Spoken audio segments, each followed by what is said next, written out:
Good evening. I want to convene the regular meeting of the Brattleboro Select Board for Tuesday, October 2nd. We know the meeting has been properly warned because we began at 5:15 this evening with interviews for one of our committees, and then we went into executive session. The first order of business is to approve the minutes of the September 18th meeting. Would someone like to make a motion? So moved.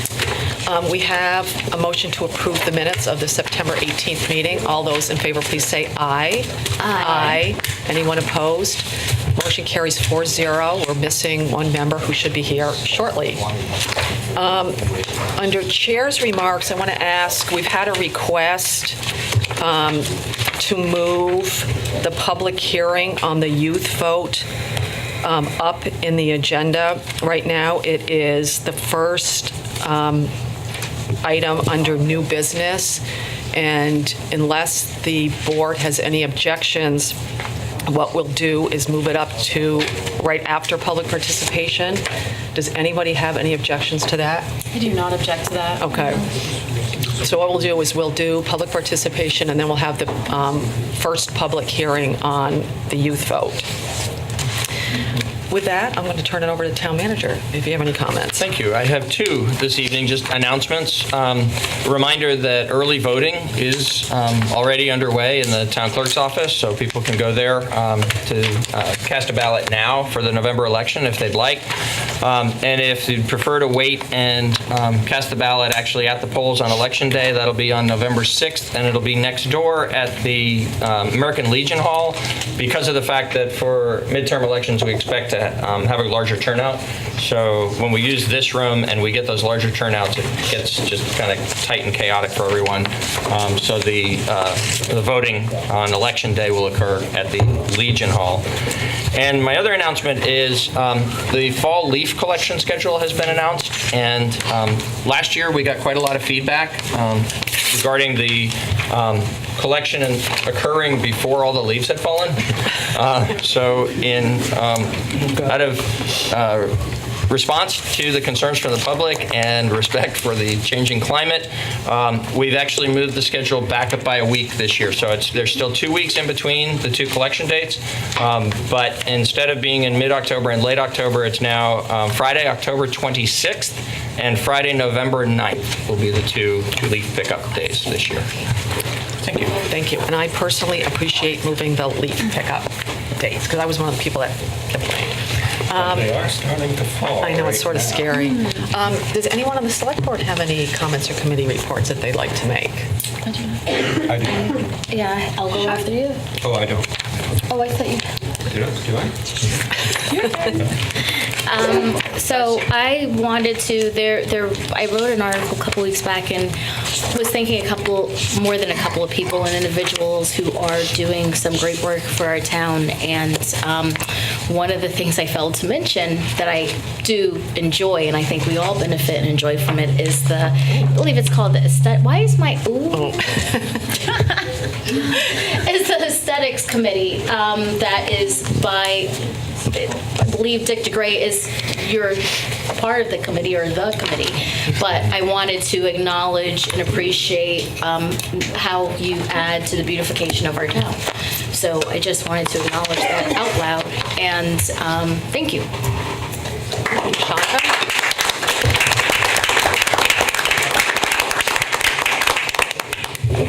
Does anyone else on the board have any comments or committee reports? Seeing none, we're going to move on to public participation, and this is the time in the meeting where the public can speak about issues that are not on tonight's agenda. And what I would ask is that you come to the microphone and give your name and where you're from, and if you can keep your remarks to about 2 minutes, we'd appreciate it. And I see a hand in the back. Bob Ozier. Robert Ozier, Brattleboro. With permission, I have some copies of this, what I'm not going to read from, but I'm going to refer to. So if I may bring them to the bench. You may. The bench? Just take it. It's more exciting. The bench sounds really. Your bench. Thank you, good sir. Thank you. And we'll save one for Jan, I know. Such a cute one. or give one to Thank you. Jan. Thank you, sir.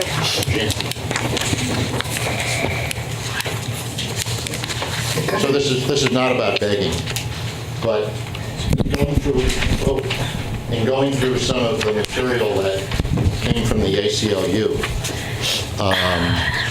I got to a report that they linked to called Housing Not Handouts, and found this notion, this uncontroversial advice, as I said, that prisons, jails, hospitals, mental health care facilities, and foster care systems should develop and implement plans for discharging people from those institutions or systems of care directly into housing with supportive services as necessary. So I thought of that, and the last couple of months, there were like several instances which were really counterproductive. They're really against that notion. In the beginning of May, I encountered someone laying on the steps of a building downtown, and I approached and said, "Do you need medical advice?" And she had recently been discharged from the retreat and had been discharged to the overflow shelter. Had been arrested on, I believe it was April 17th, for violating conditions not to drink alcohol. And the time I met her was May the 2nd. I called the police social worker, and they had spent an hour with her. And the only thing that they could offer was voluntary readmission to the retreat. Some months ago, I spoke with nurses at the retreat, and they said that a discharge plan can consist of going to the shelter or getting a tent. More recently, I was working with a patient who was in the retreat, visited there, and had been released on a Wednesday and was supposed to be released on Thursday, according to her sister. And I said to the social worker, I had a release, I talked to the social worker and said, "Did you check out whether the place where she's going to is habitable?" And he gave me the address. I said, "I know the address. I want to know whether you checked whether it's habitable, because it needs to be shoveled out, quite frankly." And he said, "No." And so the discharge plan was to call every Friday to see if there's a long-term facility bed.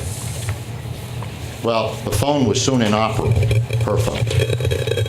So there are federal regulations, and they provide that all patients likely to suffer adverse health consequences upon discharge ought to be provided with adequate discharge planning. So it's only my opinion, it's the opinion of some other folks as well, though, that there needs to be a much stronger common sense effort to reassess this discharge planning process to ensure responsiveness to discharge needs.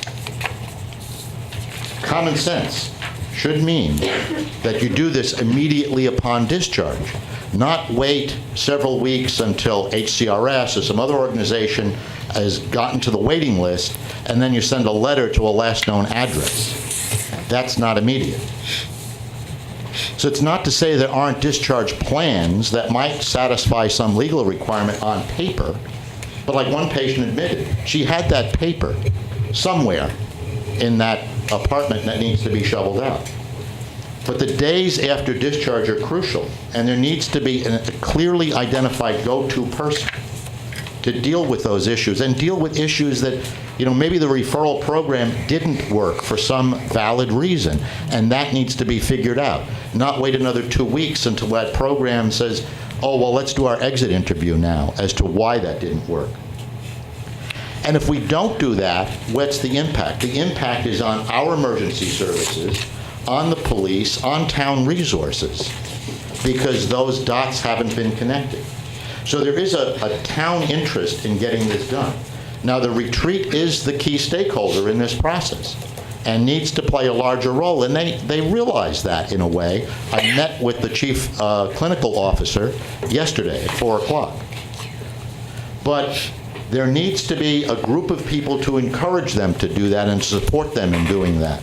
And so if people want to join in that conversation or join in that effort, let me know. I think there is some interest around the community for it. Thank you for your time. Thank you, Bob. Is there anyone else that would like to speak to something that's not on tonight's agenda? I think Dale was first. And please introduce yourself. I'm Dale Choi, and I want to speak to the issues that are going on at the police, with the police. Now, we have a great, and I really believe it, I'm 66 years old, and I had my first apartment in this town when I was 14. Right now, we have a really great police department. If you were here when I was growing up, you would probably say the same thing. And even though it is really professionally run, these guys know what they're doing, there still may be some issues. Now, I'm going to give you a couple instances. A few years back, my cousin was the first female police detective. She was harassed by her members. They put batons up between her legs. They grabbed her breast. That was all settled with the parking attendants also having to go through creepy, crazy sexual stuff with the police department. Now, that's all on record. In case some of you don't know that, that is a record. When Marcel Leclerc was police chief, he was caught getting oral sex in his office, and that's what prompted the whole thing, Hey, the Dale, whole investigation. I just want to remind you, this is a family show, so, It's a town event. right. And we need to address these issues. Now, you did not interrupt him. No, I'm just telling you. I hope you don't interrupt me. I'm not going, I just wanted you to just remember that you're speaking to kids who may be watching. Then their parents need to guide them, okay? Their parents. But this stuff has gone on since I was 15 years old in this town with this police department. I'm not saying these guys. I'm saying there might be one or two that need to be held accountable for what some of these women have gone through that have worked under the police department guidance, okay? Now, you just had one not too long ago, and it seems like it is a repeated pattern, and somehow we need to have checks and balances for our police department. Even though they're great at their job, they're still people that make mistakes. And we need to have those checks and balances. Dale. You know, I just want to say one thing, and I'm not going to get into this, but there, you know, I think you're making reference to the lawsuit that is going on, and I think that, you know, that needs to play out before everybody just makes assumptions about what they've read in the newspaper. I'm not going to say anything more, but I just think it's important to. I'm not It's making this up. beginning. Anyone else? Diana?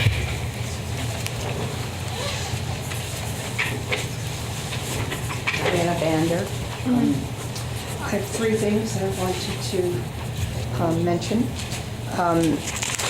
We had a parking study that made recommendations about lighting in the garage and in the overhead garage, and I don't see it on the agenda. I don't know what's happened to that. It is. We're going to talk about that under unfinished business. I saw parking rates Yep. going up, but I didn't see anything about lighting. It's part of the loan. We're going to take money out. We're going to loan ourselves money to do the lights. So we're going to have an update on the lights Okay. during the parking Great. presentation. Thank you.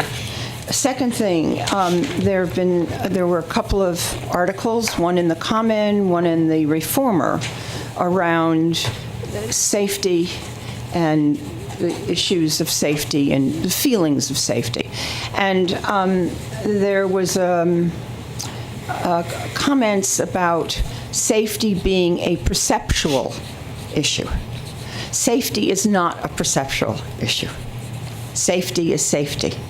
And we as citizens and as residents of this town need to know that we are safe. It's not something that's in our head. It's a physical manifestation of the care and the protection that our town takes for us as residents, as visitors, as store owners, etc. That's number 2. Number 3, with all due respect and care to our police and to the care that they give us, part of the reporting also indicated that there have been no additional reports of there have been no reports of additional incidents of things, of burglaries, whatever. And I will say that I learned this a long time ago. Absence of evidence is not evidence of absence. There are a lot of people for whom things happen. They will not report it. That does not mean it's not happening. Thank you. Thank you very much for caring for all of us. Thank you. Thank you. Is there anyone else in the public that wants to speak about something that's not on tonight's agenda? We'll have Nick.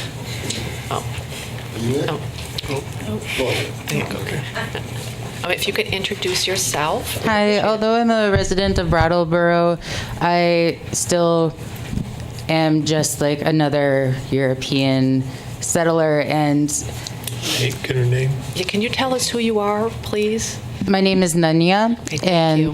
I recognize that there is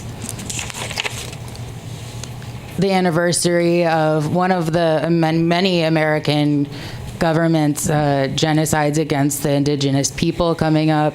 Abraham Lincoln had executed 38 natives, and I just really want the town to start decolonizing by representing the indigenous people by their flags here and honoring them by shutting down TD Bank and other major investors into pipelines that are breaking sovereignty treaties.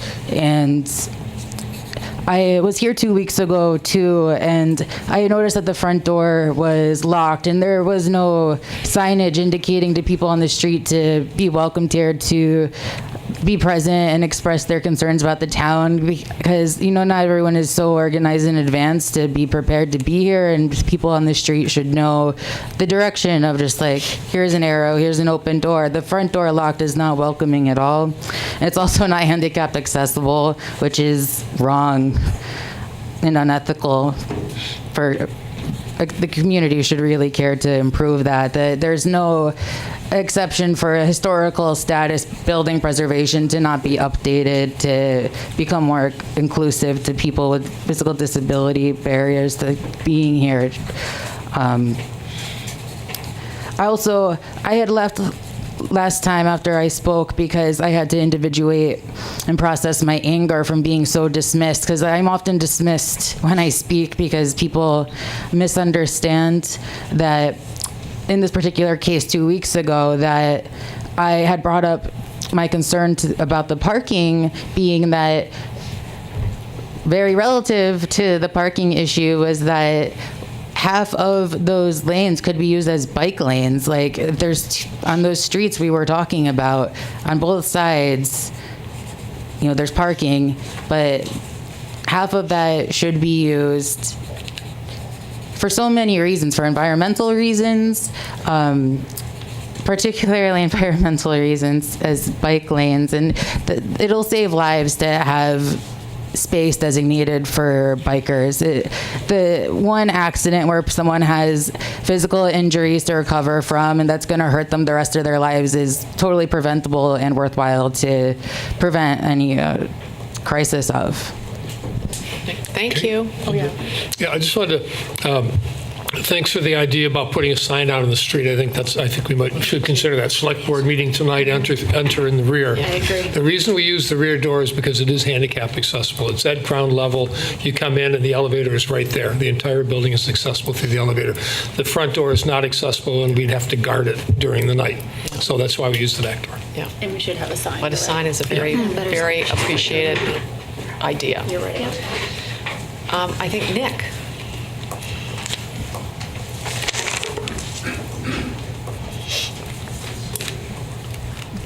I'm Nick Nickerson, Brattleboro. I'm going to try to push back on my phobia chains and try to say something here. One is that when Dick mentioned resources for the homeless, I wondered about the lamplighter project that's just open. Seems to have a lot of vacancies. I pass it almost daily on the way to the gym. 2, the parking garage. Y'all know me. I went and made 8 trips looking for problems at the parking garage, just like I looked for errant plastic bags a year or so ago. And I didn't find any. I found a gentleman who kind of lurched at me saying, you're going the wrong way, and maybe he was right. Are you allowed to go up and down in the parking garage? Yes. Then I wasn't going the wrong way. I always do. So maybe he had something sinister in mind. Or something sinister in his blood. And then lately I have been hearing my betters saying that we must believe our daughters. I have both daughters and sons. And I'd like to ask why our betters say or imply that we can't believe our sons.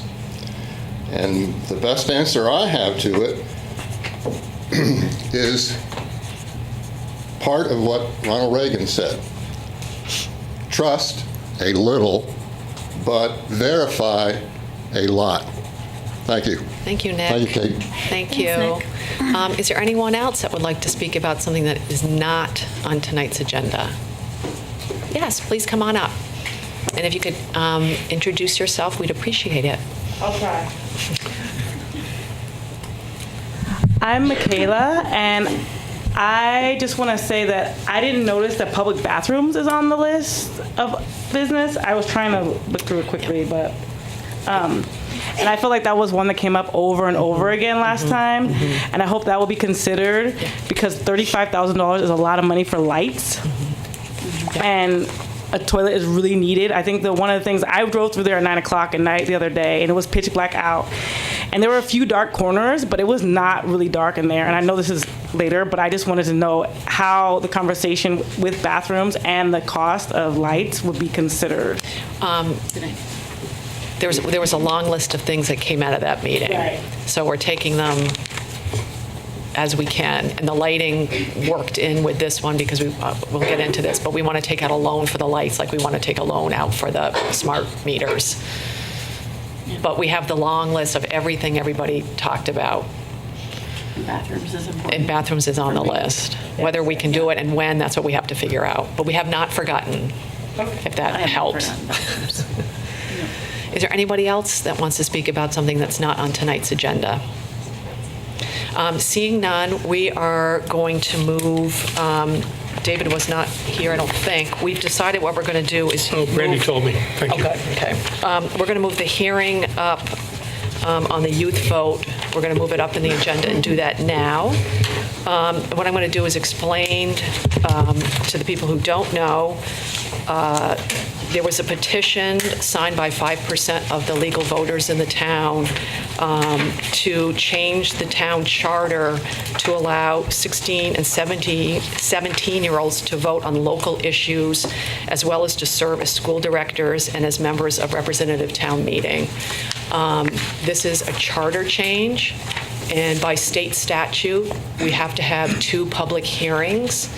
The language that was voted on by the town or put on the petition will be voted on by the town in March. The two public hearings, the Select Board cannot change the language. The Select Board is not voting. All we're doing is doing state statute and having two public hearings.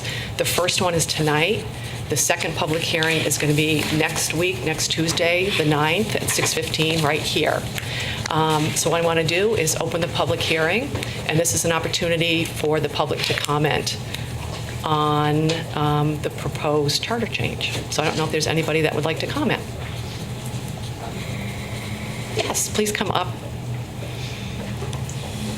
And again, just for the record, introduce yourself one more time. Hi, my name is Nanya, and I, as a youth educator, I am so excited about younger people having the right to disrespect the youth to vote and represent themselves. They have been so underappreciated since forever. I mean, do they still technically have to be like emancipated if they want to be considered an adult with their own rights? And that term emancipation is just so offensive towards their humanity as an individual, and that's what they are. Young people are their own individual people, and they need to vote for themselves and be able to participate. And I even encourage younger ages, like 15, 14.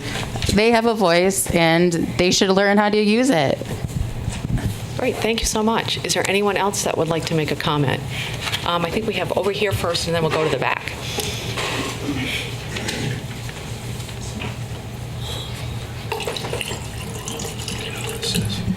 My name is Kit Berry, and I'm from Brattleboro. This whole issue right now caught me off guard, but it's been proven as of about 14 years ago, the human brain does not mature until 24 to 26 years old. Our culture since the late 60s has been clearly moving in a direction of over-empowerment. And the idea of putting adult decision-making into the hands of children seems to me out of balance. Just a thought. Thank you. Sure. Is that okay with you? If the human brain doesn't... Make sure you introduce yourself, Rio. Oh, I'm Rio Dimes. I'm the coordinator of the youth vote. And if the human brain doesn't fully develop until the age of 24 or 25, then why are people already voting at the age of 18? I mean, it's most 16-year-olds that I know are just as intelligent as 18-year-olds that I know. Thank you, Rio. Yeah, come on up and introduce yourself, please. Hi, I'm Gershon Moore, Brattleboro. Kind of new to this, so I'm a little nervous. It's okay. Yeah, I think it's an important thing to hear what our kids have to say. I'm a parent here. I've watched a lot of the young people grow up. I watched Rio grow up, and like to hear the fact that like there's young people that actually want to speak up about things that are actually going on that are important to our town. It's a good thing. Like we're always scaring them away from things, but I do know due to the dads group that's out here, like there was a video that said teach your babies 10 dangerous things. And if you notice in other countries, there's children building fire to help with the food, gutting the fish so that they can cook, learning how to hunt with spears. 4-year-olds, 2-year-olds. Why not have our teenagers come and voice, what they, I mean, we just had a 14-year-old run for, our state. So, why not? Like, let them give them a shot. Thank you. Thank you very much. Is there anyone else that would like to make a comment? Can one of us make a comment at all? Yeah. We can. Well, I think Dale. We'll do that, Shonda. We'll let them do it. I was an emancipated minor, and I would have loved to had that vote. What I saw in my elders was drug addiction, alcoholism. I was still clean from all that at 14, so I had more of a brain than some of my elders. And in today's society, I think we might let them vote early before their brains are too damaged. How's that? Nick? Well, go next.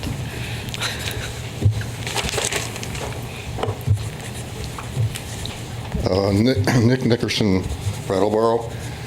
When this first came up, I immediately got up several meetings ago to voice my displeasure because I found it obnoxious that unself-sustaining individuals would have the right to vote laws and taxes against those. They're not allowed to be self-sustaining if they're not. Oh, we can't We're interrupt. going to do one at a time if we can. So sorry. So much for respect for the individual. Self-sustaining people would have taxes passed on them by non-self-sustaining people. That does not compute. They don't have the perspective.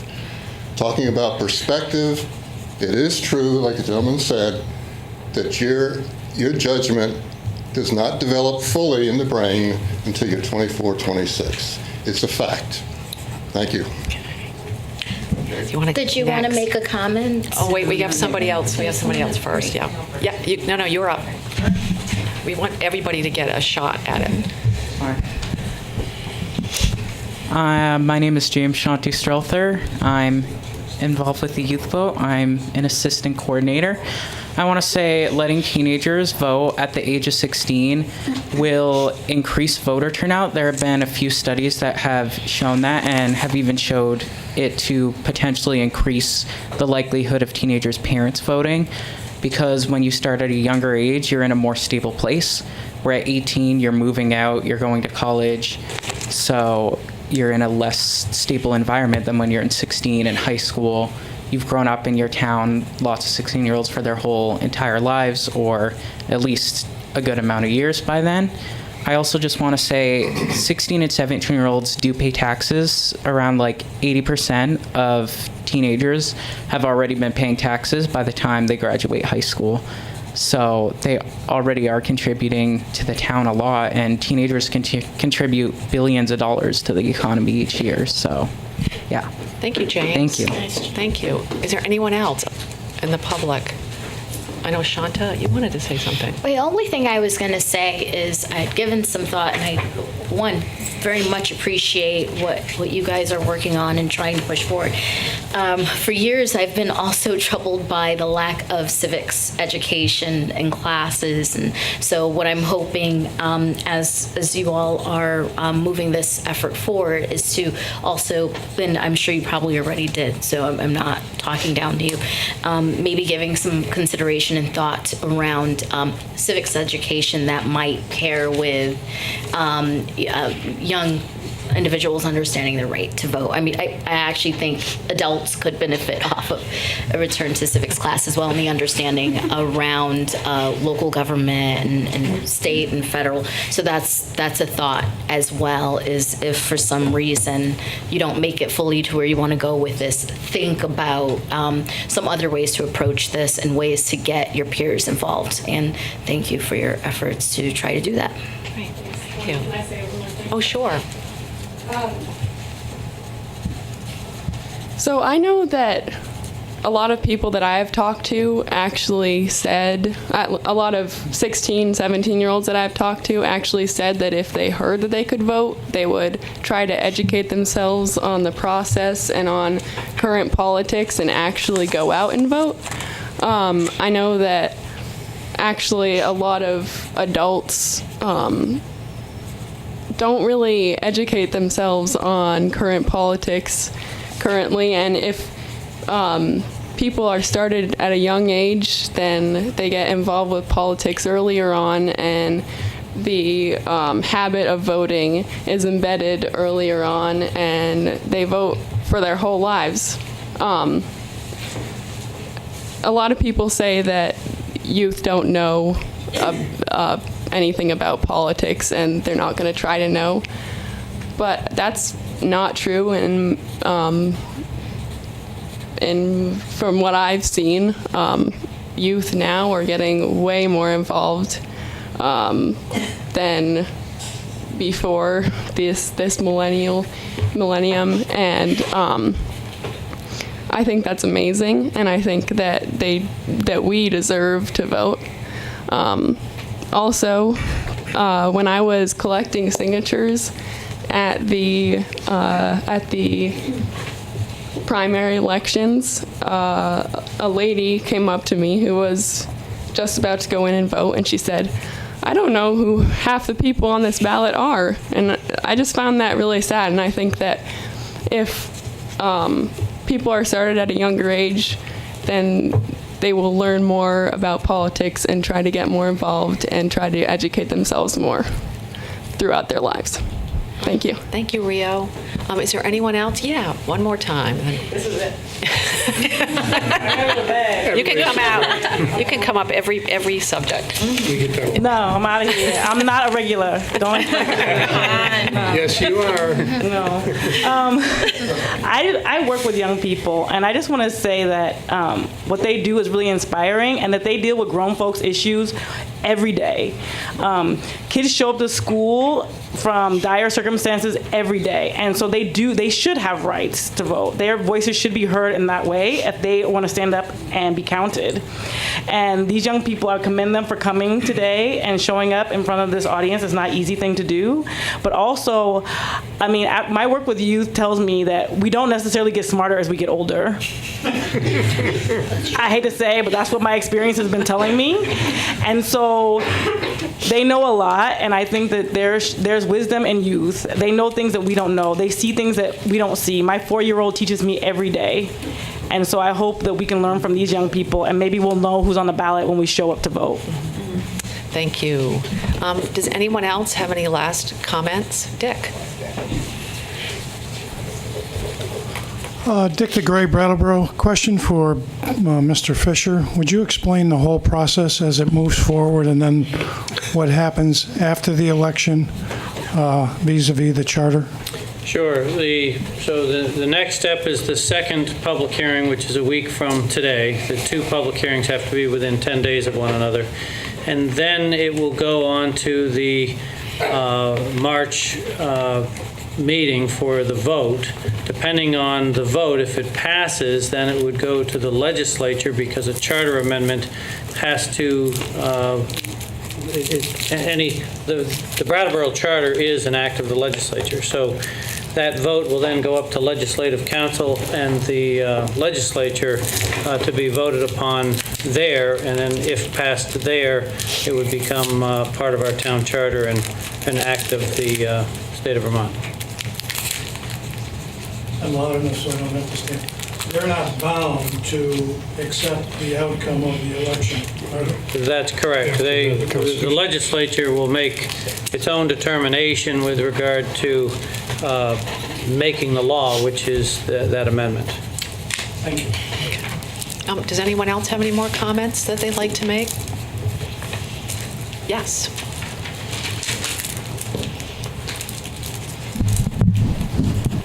I've been continually disappointed in legislative representatives not being cooperative with community leaders and what we want our issues to become reality, to be realized and to be heard and respected. I think that even Bernie Sanders isn't progressive enough and hasn't listened to progressive voices in the community to make the changes. I think he's playing to a political game that he's losing by, and we need more progressive leaders. And I'm so thankful for the youth leaders that are going to be the future and that they're doing the work now. Thank you so much. Thank you. Are there any other comments? Yes, sir. John Clements, Brattleboro. I have one question, is how many other communities allow this? Do you know? I don't know. It's easier for me to say I don't know than to guess that no others have it, but I don't know the answer to that.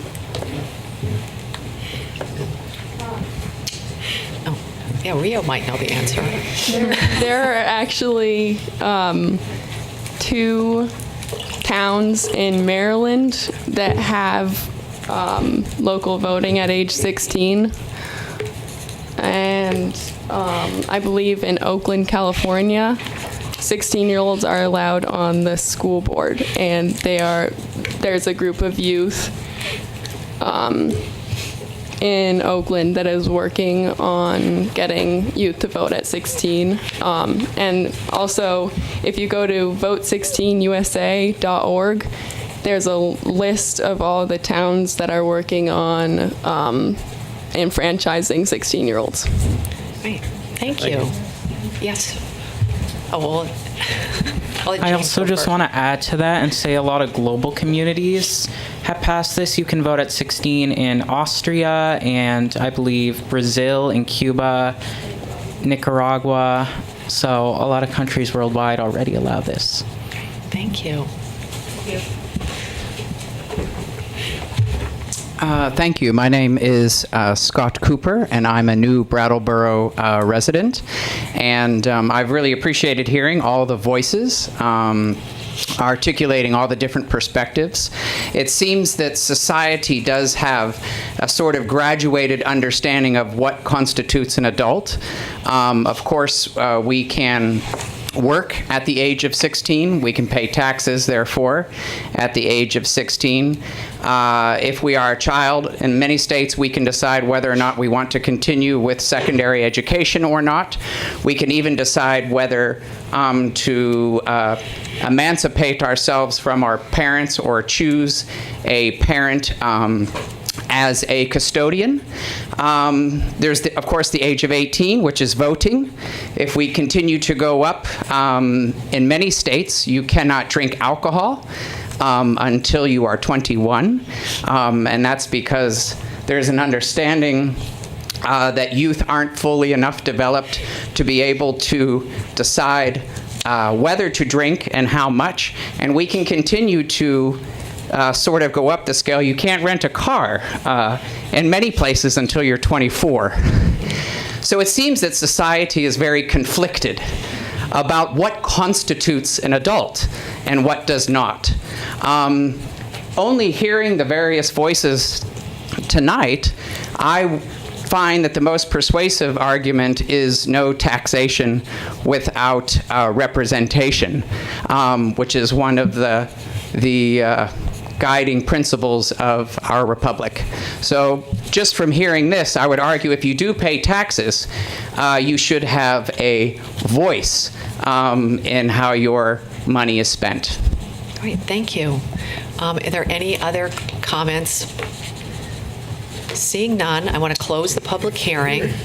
And what I want to remind everybody is that we'll have their second public hearing next Tuesday night, which is the 9th at 6:15. And as our town attorney laid out after the hearing, the next step, it will be on the March ballot. So thank you, Rio, and probably we'll see you next week. All right, now we're going to go back to the regular schedule of the agenda, and I want to make a motion that we convene as liquor commissioners. We have a motion to convene as liquor commissioners. All those in favor, please say aye. Aye. Anyone opposed? Motion carries 5-0. First order of business, or only order of business for the liquor commissioners, is the requested approval of a second-class liquor license for Max LLC doing business as One Stop. And I think we have people, yeah, you can come right up here and sit at the table if you'd like.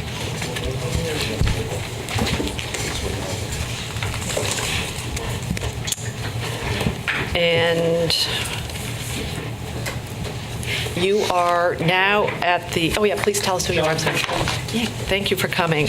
You are you're at 414 Canal Street, which used to be known as the Gulf Station, correct? And it is. Okay. We reopened it after having been closed for roughly 6 Yeah, months. great. And tell us why you want what the liquor license is for. Well, it's beer and wine, to be able to compete with the other gas stations that sell the same things. And were they selling beer and wine prior to your purchase? Yes, they were. Okay. Are there any issues that the town manager? There are no issues. It's been reviewed by police and fire licenses have been confirmed, and staff recommends approval of the liquor license. Does anyone on the board have any questions? Well, I have a question, and this is just, if there are other people already selling the same product, how do you weigh, well, I can't ask you what you will weigh your success to be, but what are your thoughts about that and entering to the market? You mean as far as the other gas stations in town that have it? Yeah, like, are you going to do anything If they have it different? and we don't, it's an attraction for them, for customers to come in for something they want. It's almost like tobacco, lottery tickets, or anything else that the convenience store sells. Did you have a question? I was wondering if you can reopen the car wash. Yes, we will. We're reopening the whole place so the town can know the Gulf Station's back open. Good, and it's open right now? It is. We don't have cigarettes or beer yet until we get this. But you can have gas and a gas station. You can get gas And a any car time of wash. day. And then the car wash. I'm excited that you're reopening, because we have the 7-Eleven just closed rather quickly out on Western Avenue. So. We are too. Yeah, we're excited about it. And what are your hours going to It's be? going to be 5:30 a.m. to 11:30 p.m. Okay, for 7 days a week? 7 days a week. Okay. Are there any other questions from the board? Does anyone in the public have any questions or comments about the second-class liquor license? Seeing none, would someone like to make a motion? I will move to approve a second-class liquor license for Max LLC, doing business as One Stop, located at 414 Canal Street. We have a motion to approve a second-class liquor license for Max LLC. All those in favor, please say aye. Aye. Anyone opposed? Motion carries 5-0. Thank you so much. Thank you. Good luck. Thank you very much. I will entertain a motion to adjourn as liquor commissioners. We have a motion to adjourn as liquor commissioners. All those in favor, please say aye. Aye. Anyone opposed? Motion carries 5-0. Next up, I will entertain a motion to convene as water and sewer commissioners. So moved. We have a motion to convene as water and sewer commissioners. All those in favor, please say aye. Aye. Anyone opposed? Motion carries 5-0. The agenda item for water and sewer commissioners is to approve the loan that we want to make to ourselves or to the parking fund so that we can put in the new meters, kiosks, and as we were talking about, the lighting. We approved doing this, how many meetings ago was it? 2 meetings ago? Yeah. And what I want to do is have, is it Patrick or the town manager? Patrick. It's actually going to be less than we believed it was going to be at the beginning. So if you can explain all that and how this is going to work, we would appreciate it. Absolutely. So there is a specific action that the board will be asked to take as water and sewer commissioners, but I'll try and give just a brief overview or some context in which that particular decision falls into. The board has had, as you know, a series of conversations over the course of the summer about parking, and one of the pieces of clear direction that the board has provided to staff is that you'd like to see a clear implementation of a smart parking system throughout the entire parking system, including the meters, including the kiosks, including an app, and would like to see that this fiscal year. We've discussed previously that this is going to require borrowing. We've discussed that borrowing will occur in between the utility fund and the parking fund. And so there are 3 actions that'll take place at various times in the meeting tonight, where if each action is approved, we can move forward with a plan to fully implement that transition by February 1st of 2019. And those 3 actions are the following: to approve the purchase of the specific equipment necessary, to begin the ordinance changes to raise the parking rates that'll help to facilitate repaying of the loan and to cover the operating costs of the system. And then finally, to authorize the Interfund loan itself. Now, the sum of the Interfund loan, as you pointed out, is a little less than we initially thought. We had a preliminary estimate of about $275,000. We're presently asking for $260,000, and that even includes the $35,000 for the interior lighting improvements at the transportation center. And the reason for the lowering of the cost comes to our initial estimates included a fairly healthy allowance for site preparation at each of the kiosk locations. We had done some work with the company, and Public Works Director Steve Barrett and I took a look at each of the 15 locations where a kiosk is situated and have come to the conclusion that we're not going to need nearly as much money to perform site preparation. Just a little bit of electrical work and some assistance with decommissioning the equipment that's there. So because those costs have come down, the interfund loan now would only be $260,000. Now, for the board to authorize that interfund loan, that'll occur in 2 actions. The first here under Water and Sewer Commissioners, where the board is asked to lend the money, and later as the Select Board under the parking item, where the board will agree to borrow the money. And the reason it occurs in those 2 actions is to provide sufficient paper trail for our auditors that we're actually conducting a serious loan from ourselves to ourselves with an intent to repay. Now, I have a couple of questions. Sure. Are we paying interest back to the utility fund? Absolutely. There is included in the backup a loan schedule, and 2.5% interest will be paid in each year. It's a 5-year loan with payments in fiscal 22 and 23, which will follow just after the repayment of the bond on the transportation center itself. So there'll be adequate cash flow to be able to repay the loan in 2 years with payment of interest for the full 5. So we're borrowing $260,000. How much is presently in the utility fund? Presently in the utility fund as of a couple of days ago is $5,475,862. So this amount of money to be lent to the parking fund is just under 5%, and we're confident that that won't pose any threat to the utility fund. And we're going to have this repaid in either FY 22 or 23. Is that correct? 23 is the plan. Okay. And I just want to recap for people, we're going to talk about this again, but this $260,000 is going to go for lighting improvements in the transportation center, $35,000 worth of that. Refund for smart cards at the $15,000. The smart equipment in the app, which is the kiosks and the parking meters, at roughly $200,000.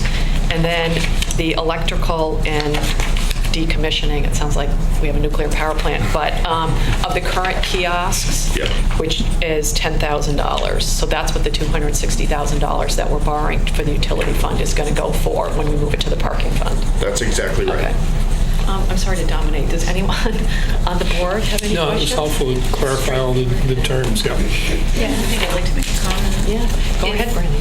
If we're looking at a 5% loan, not that I want to necessarily hold up this vote, but I would make a comment that if we're also going to take a look, I'd like to take a look at getting a quote for the cost of bathrooms as well, if we're looking at taking only a 5% loan at this time. Or have you already looked into the cost of public bathrooms? So the interest rate on this loan is 2.5%. It's a 5-year note. In terms of the cost of bathrooms,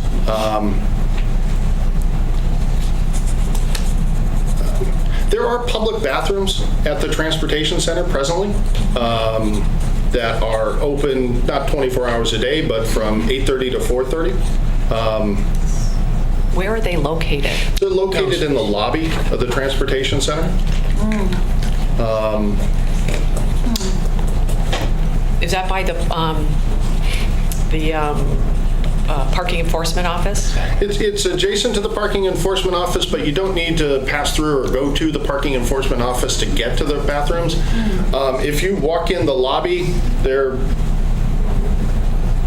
hard to miss. Yeah, that's something we learned something just now. Sure. Thank you. Sure. So, yeah. Yeah. Okay. Okay, does anyone else on the board have any questions about this? No? Does anyone in the public have any comments or questions? Yeah, Diana, come on up. And please introduce yourself once again. Regarding public bathrooms? Yeah. 8:30 to 4 is good for those folks who have to use the bathroom between 8:30 and 4:30. It doesn't help with folks who, like any one of us, who need to use something after 4:30. I also would like to suggest that if we think about public bathrooms, we think about them also in terms of seasonal need. So perhaps it's not that we need to have them 12 months a year. Perhaps we think about them seasonally when they're most needed. And just to start this conversation, because I think it's really important. Great. Thank you. Thank you. That's an interesting point about the time frame. If we already don't have to enter through the transportation, so we're going to expand that. Yeah. The question is there an opportunity to change the time that the bathrooms are open? And obviously, we don't have to hire staff. So there is that opportunity, but there are some things to consider. The reason those hours are chosen is because those are the hours for which staff are present. Yeah. Beyond that, beyond 4:30, all the town staff that work in that facility are gone. And so the facility would be unmonitored and unstaffed. That's how I like my bathrooms. I'm sorry? I was making a joke. I said that's exactly how I like my bathrooms. Thank you, Patrick. Does anyone else have any comments? Yeah. And I just want to remember, we're talking about borrowing from the utility fund right now. We're going to have another conversation about parking things in a little bit. Stephanie Bonin, downtown Brattleboro Alliance. My question is, if you approve this borrow, do you have to use the money on the funds that you're right now earmarking it for? Yes. Okay. So at the last meeting, I had expressed a concern that I feel like we're talking about a solution to a problem that we haven't quite identified what the full problem is. And so when we talk about the $35,000 lighting purchase, there's not a complete picture of exactly what the problem is that we've identified and if that is the correct solution. So I would propose again that we look at an overall strategy for the parking garage and the lots and talking about what many approaches are. I have a really hard time making a decision on one thing when that might be at the cost of 3 other things. We did discuss the lighting. Yeah, we did. Right, we discussed the lighting as one subject in what could be a multi-pronged strategy, but I don't know, we haven't discussed. The parking garage is a big thing, and lighting is one thing. Yeah, and I think we discussed painting. Staffing. We know painting we cannot do. We discussed that because it was, but I'll let, yeah. Did you want to say something? I just wanted to clarify that the things that are before the select board for action this evening regarding these various parking matters are the set of things that had been decided over these many meetings. So this conversation began, I believe, back in May, and through the summer there's been at least a half a dozen times, maybe something more like 8 times that parking matters have been discussed here. So for those of you who have a concern that isn't actually in the list of actions tonight, it doesn't mean that there won't be further consideration of those concerns, but what we've brought back to the board this evening is the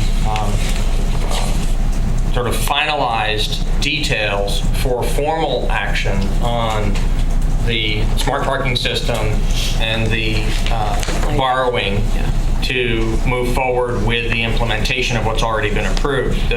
During a prior discussion, I'm sorry, I don't recall exactly which evening, the board already did take a vote to decide to do the lighting because the paint was not an option and because they looked at 2 separate possibilities, either increasing the current lighting in wattage or running a 3rd row of lights up the center drive aisle.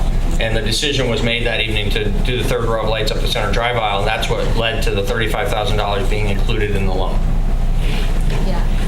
I was at that meeting, and I actually didn't remember an exact vote for it, but I was also at that meeting and said, when is there a time to talk about the overall strategy, since this seems like we're just going after one part of it. I think that's true right now. We're going after one part. I think it's one part that we're confident will be in any plan, any overall plan will be to increase the lighting. The other things, the other suggestions you had, and other kinds of things could happen in there to make it more welcoming or more safe, and other things we're going to have to do. You just have to keep coming back and raising them. We didn't solve all of that at once, and we're not going to wait to make these decisions until we come up with a solution to all of it. Right. So we're moving ahead with this. Keep coming back, keep bringing those ideas, keep it on our agenda, and we'll do it. We'll get so to it. One last thing I'll mention is after that discussion about the middle row, I went to the parking garage and paid attention at 9 o'clock at night, and it was quite light. Quite bright, and so that's where my concern was because there wasn't another discussion previous to that of what the lighting would look like, and so a third row, but I guess it's too late to change the route of that, but that's where my concern was. Did you have something? Do you want to say? Oh, I was just going to pretty much say what David said, that our action tonight is because it's the timing of the loan, we're wrapping the lighting decision, or the payment of the lighting decision into tonight's decision, and it doesn't exclude doing other actions. Now, whether or not the lighting is needed, that would take us back to the previous discussion. We had a lot of feedback that lighting was absolutely needed. Well, I've been there during the day, and I know it's dim to me, and so I think there's been I also think we have to start somewhere. This is not. I think this is we have to take multi-steps and multi-approaches, and we're not going to do everything all at the same time. And I think we have to remember that this is all sort of jump-started by the parking study that we did like a year ago. Right. So this has been and it's going to continue to be, and we do still have the lists, such as the bathrooms that we took at the last meeting, and there are two issues. When we get to parking, we're going to give people an update on two issues, which is the cameras and the cleaning of the parking structure. I don't want to talk about that now because we'll do that during parking. So I just want to focus on the loan that we want to take out from the utility fund so that we can do the improvements to the parking system. Dick.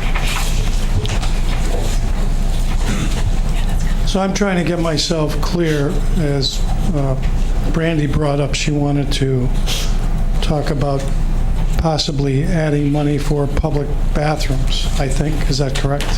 As part of this loan? Not necessarily part of this loan. I just wanted a quote on it in general and wondered if it had come up during conversations about this loan. And, I mean, I'm fine with having a discussion about public bathrooms, certainly not as a part of this proposal here. I think a broader discussion as to location. Who's going to take care of it? Is it going to be part of the utility, part of the enterprise fund, the parking system? Or is it going to fall back on to get approved at town meeting where it will fall as part of, one of the something that we provide for the community as a whole?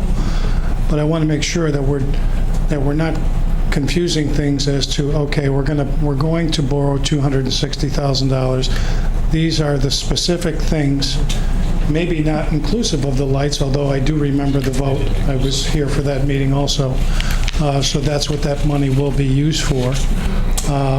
And so anything else would be added and discussed at a different time, correct? That is correct. I understand. Thank you. Yeah, that's correct. The $260,000 is for lighting improvements at the transportation center, refunding people who have smart cards, the smart equipment or the meters and the kiosks, and the cost of decommissioning the current parking meters. That's what the $260,000 loan would be for. Is there any other public comments? Yes, please come on up again. I'm going to vote absolutely no on that budget because I see the parking garage as a white ivory tower of privilege for people who can afford cars. That money can be spent on feeding and housing homeless people with disabilities. There are more important things than cars, and that's humans. Thank you. Are there any other comments? Just want to ask if people do have ideas for other things to happen. Like I think you talked about popcorn, selling popcorn or hot dogs and something.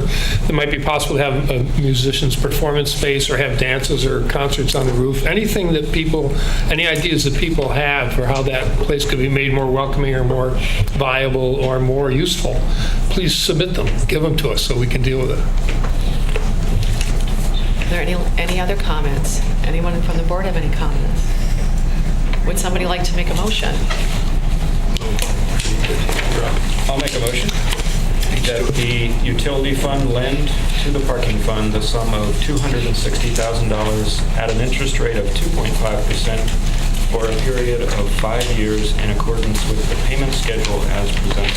We have a motion that the utility fund lend to the parking fund the sum of $260,000. All those in favor, please say aye. Aye. Aye. Anyone opposed? Motion carries 5-0.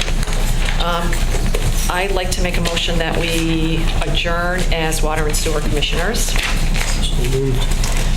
We have a motion to adjourn as Water and Sewer Commissioners. All those in favor, please say aye. Aye. Anyone opposed? Motion carries 5-0. Now we're going into unfinished business, and the first item on unfinished business is parking. And the first thing we're going to do is get an update from Patrick on the procurement and installation of the smart cards and kiosks. Sure, thank you. So, as mentioned just recently, with the 3 actions the board will take this evening, staff is prepared to move forward with a plan to implement a smart parking system in Brattleboro that would be complete at February 1st of 2019. Ordinarily, the implementation takes about 90 days, but we're trying to take into consideration we're going to have the holidays, we're going to have the general fund budget that we're going to be working on together. There are a variety of other tasks that are going on throughout the town, and so we have given ourselves an additional 30 days from the standard 90-day implementation, and that's why February 1st is chosen. As the board has previously discussed, considered, and decided upon, we are comfortable with the procurement which has been performed by another governmental entity in Texas. The winner of that procurement was IPS Group, which is out of San Diego, California. And included in the backup is a detailed quote from IPS for all of the equipment that we've been discussing, all the meters, all the kiosks, and including some spare parts and things that are going to set us up properly to be able to operate and maintain the system across the town. That quote came in, like I said, just a little bit less than we had initially anticipated. It is a component piece of the $260,000 that we just recently discussed. And the price for this is $200,016.15, and there is a very carefully crafted motion proposed in the administrative report to move forward with that purchase. May I just add one quick clarification? So on the February 1st thing, I wanted to make clear that the reason why we were cautious, the basis for it was, as Patrick cited, the other things that are happening between now and February 1st. The reason why it's important for us to be cautious and make sure there's enough time to get this implemented is because it ties with the ordinance that you're going to be having first reading on this evening. Effective date of that ordinance with the new rates is February 1st, and if it went into effect before we got the system installed, we would have a problem. Yeah. We're trying to make sure that there's plenty of time, get all the equipment in place, and then have the effective date of the ordinance kick in. And that's a really good point. The sequence of activities that we're proposing is to have the equipment installed using the present day rates. And the reason for this is it's sort of like the beauty of a smart parking system in general. On February 1st, we will be able to change rates at all locations at the click of a mouse on a computer. Whereas if we were to do it utilizing our present-day equipment, we would have to go meter by meter by meter, kiosk by kiosk, and make manual changes. And so the sequence of events that would move forward is there's plenty of administrative work to do in the early phases. Then the equipment would roll out utilizing the present-day rates, and then on February 1st, the new rates would go into effect after the ordinance itself had gone into effect. So when do the new meters when are people going to see the new meters on the streets? Sure, I would expect that we would likely see them sometime in January. They're estimating that it will take no more than 10 days to do all locations.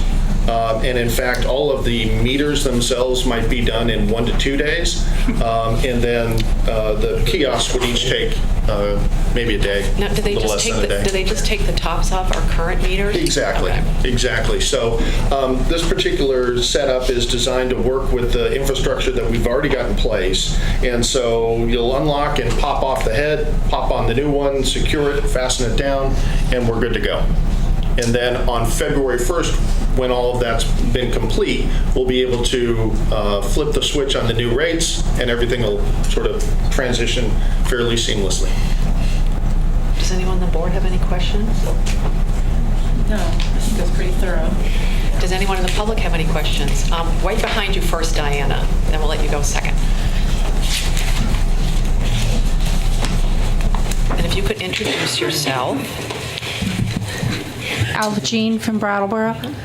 Are the pay structure of the new parking meters such that if someone knows that they're going to run late, can they go out and extend it? It's like when you used to have the meters where you always put in quarters, you could go out and extend the length of your time. If somebody knows that they're going to run 15 minutes late and they go, oh, if I run out now, I can get my extra 15 minutes. But if you go out, you don't get any more time, really. You can do it from your phone.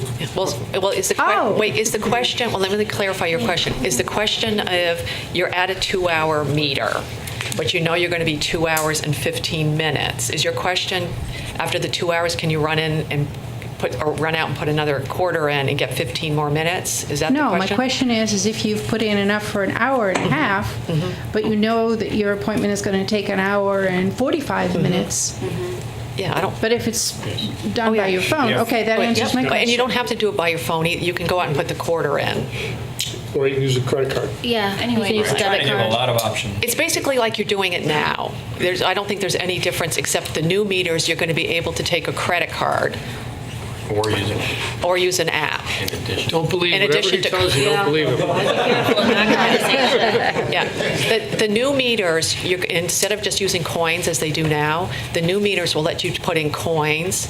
They'll let you use a credit card that you can put right into the meter, or it's going to have an app where you can use a credit card on your smartphone. And you can be in the meeting, like let's say you have a smartphone, you can be in the meeting and add more time from your phone without running out to the car of your phone. Okay, that's that make the piece sense? I wanted. Those are all the options. Can it get extended, or do they have to wait right into the last? No. No. Okay. You can basically do exactly what people do now.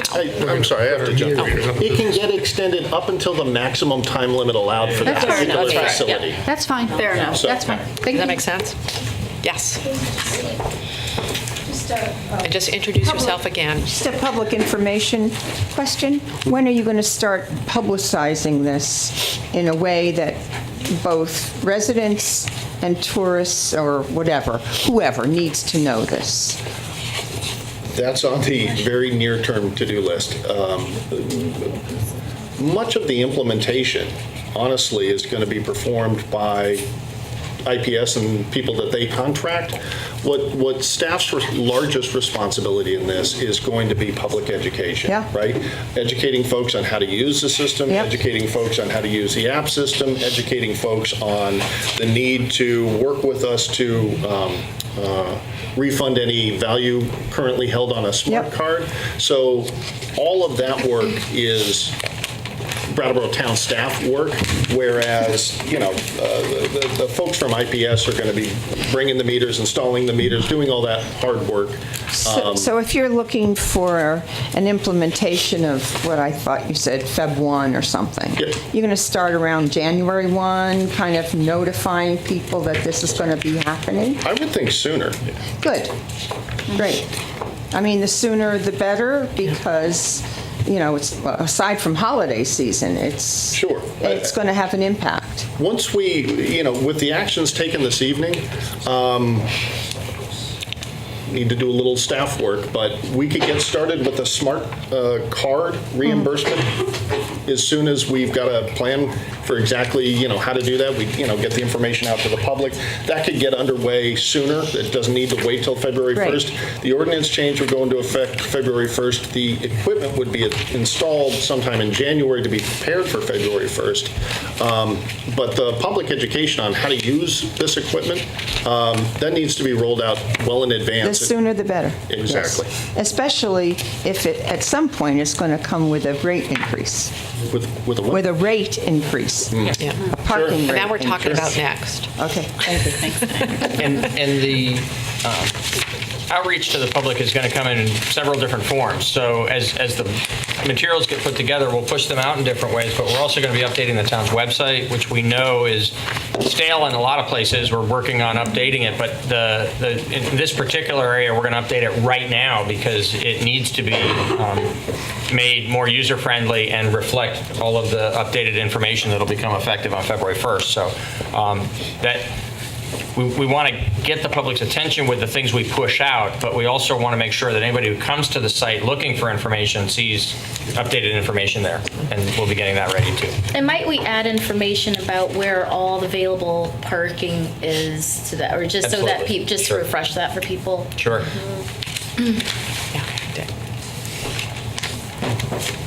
A couple of questions. One, prepping the area on Elliott Street down by the fire station, where there's going to be new meters added there, where it's presently free parking. When will that work be done? Unfortunately, Dick, I don't have a straight answer for you. I can speak to that. Okay. Because there's a width issue there. That's not a parking equipment issue. It's a sidewalk width issue.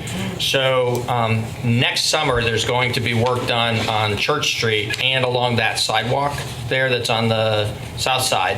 And when that's done, there'll be enough width in that sidewalk that we're able to actually plant the new meters and put the new equipment in. Okay. And then my second question is, given your response to around the first of the year, all the new equipment is going to go in, are we going to be able to accept, because even without the rate changes, people are going to want to use their credit cards when they see, are we going to be able to use our credit cards prior to the rate changes? So we're going to be good to go as soon as they put the stuff in, and people will be able to use all the applicable things that we have, bells and whistles. Absolutely. That's a good question. Very good. Thank you. Thank you. And I want to remind everybody that they'll still take coins. Yeah. So as far as public education goes, we only take coins now. It's going to be and the exciting. card. So you'll have time to kind of get up to speed if you're not familiar. You'll still be able to Including Bitcoins? No. They've gone too far, Dan. Yeah. Cryptocurrencies. They'll Stay take tuned. farmers market tokens. Please don't stick those in the machine. Now, does it matter the order? I mean, I know we have to make two motions. The first one's first. You want to do the first one first, which is to sign the contract? Sure. Okay. There's so long. Would somebody like to make a really long motion? I can do it. Yeah. It's been quiet over there. I know. I'd like to make a motion that a contract in the amount of $200,016.50 be awarded to IPS Group of San Diego, California, using the procurement performed by the Region 14 Education Service Center of Abilene, Texas, for the purchase and installation of a smart parking system, authorizing the town manager to take all other actions necessary to implement the approved smart parking system, and authorizing the town manager to contract with IPS Group for support services related to the operation of the smart parking system after it is installed. That was good, Shanta. We have, I'm not going to read the whole thing. We have a motion to contract in the amount of $200,016.50 to be awarded to IPS Group of San Diego. All those in favor, please say aye. Aye. Anyone opposed? Motion carries 5-0. Now what we need to do now, as the Water and Sewer Commissioners, we authorized loaning the parking fund the $260,000. And now what we need to do is have the parking fund say, yes, we're going to take the money from the utility fund. So does anyone on the board have any questions about that or comments? Anyone in the public understand what we're doing? So we're saying we're taking the money that the utility fund is going to loan us. I'll make a motion. Okay. I move that the parking fund borrow from the utility fund the sum of $260,000 at an interest rate of 2.5% for a period of 5 years according to the payment schedule as presented. We have a motion that the parking fund borrow from the utility fund the sum of $260,000. All those in favor, please say aye. Aye. Aye. Anyone opposed? Motion carries 5-0. Next on the list of things we're going to talk about, and I think what we're going to do is move this down to new business because it's two things, is the increase in the parking rates. And since that would require a change in the ordinance, we're going to talk about it there as opposed to talking about it twice. So what we wanted, the next issue is the review of the boot procedures, which is the booting of the cars when you get a certain amount of traffic tickets. And I think this was an issue, Shanta, that was of concern to you. Well, only because, so I don't know if you want to talk about it. Embarrassingly, I've been in that situation, but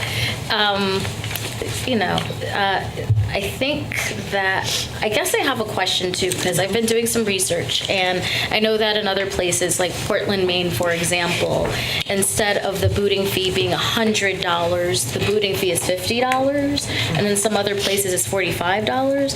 So, and for me, it wasn't a problem. Like, if for some reason I overlooked something, I was able to just pay it. But there is an incident that happened that was troubling for a couple of reasons, but I wonder about the impact. I know we all sometimes can be irresponsible, or whatever judgment we want to lay on it. Is there a way to think about making it accessible for people to pay their fees, or how we're getting in contact with people, or whether or not if tickets are attached to different like different things, like how does that all work? Would it be helpful if Patrick, are you the one that can just give us a quick rundown of when people, when you get a ticket, how you reach the boot stage? Sure. And I saw like 3 or more unpaid tickets, so I guess I'm looking at. Yeah, so there's a little bit of a process. Nobody's going to get booted without cause. Let me state that. If somebody receives a parking ticket, they have 14 days in which to make payment, and this is all coming straight out of the town's ordinance. They have 14 days in which to make payment, after which time the fee escalates. Okay? There's another 14-day period, and then the fee escalates a second time. Now, there's only 2 escalations. But for that one ticket, you received the piece of paper that was left on the window of your car, and you had 2 letters mailed to you at the location where your vehicle is registered. In order to be eligible for being on the boot list, you must have 3 of those tickets at minimum. So you're talking about 3 paper citations that you've received and 2 letters each, so a total of 6 letters, plus 3 citations, at which point another letter is sent to your home indicating that you're now on the boot list. You have 14 days with which to come and either pay your balance or to make an appropriate payment arrangement. And the parking department will accept, under certain conditions, a payment arrangement where you make 50% down and then you agree to a couple of months to pay off the balance. If that 2 weeks goes by, after you've been added to the boot list, then parking enforcement is free to impound the vehicle if they find it, at which point in time the $100 fee is added onto the balance, and the full balance owed to the town must be paid in order to have the boot removed. And is there a, is there a grievance process if you don't think you should have gotten the boot? So there is and I'm not sure if I've got the right legal term, I think a post facto appeal. Post-seizure. Post-procedure? Post-seizure. Post-seizure appeal, thank you, Bob. Once the boot has been removed, the owner of the vehicle has the opportunity to have the booting procedure reviewed. So what they would do is appeal to the town manager's office, and we would bring in the parking department and meet with the person whose vehicle was booted. We would evaluate, was there probable cause to impound the vehicle. The town staff would ensure that, for each of the citations, the appropriate number of letters were sent out, that the boot letter was sent out, that the timing of each of these was adhered to. And in the event that the town in some way made a mistake, they would be refunded their payment. Thank you. I guess my question is whether or not people know about this process and how, I don't know, I'm not going to drag it on for too long, or the change of address, or the fact that sometimes it's easier to reach someone, and I hate to say it, on Facebook, like in a Facebook Messenger, if you know who that person is, if they changed addresses. So I guess... What happens, there are letters that go out. Mm-hmm. And if the letter comes back, then we obviously know that person doesn't live there anymore. Correct? I mean, if it comes back. Right. And if they get a letter, when they're going to get the boot, do they get a letter that says, here's what the grievance process is if you don't really think you should get the boot? No. So each parking citation itself has the opportunity to appeal, right? That's what I mean, yeah. So if the parking citations themselves have not been appealed, then there's no appealing the booting. There's just a grace period in which to make payment. Okay. And I just want to verbalize section 16.1-11, item B.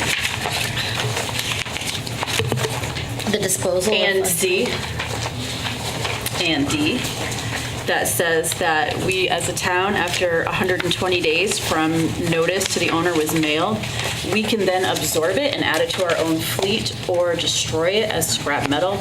And I'm not quite certain like how I want to process that yet, but I just want to say that that's on my radar as something that seems odd. And maybe not like super good. I guess, has that ever happened?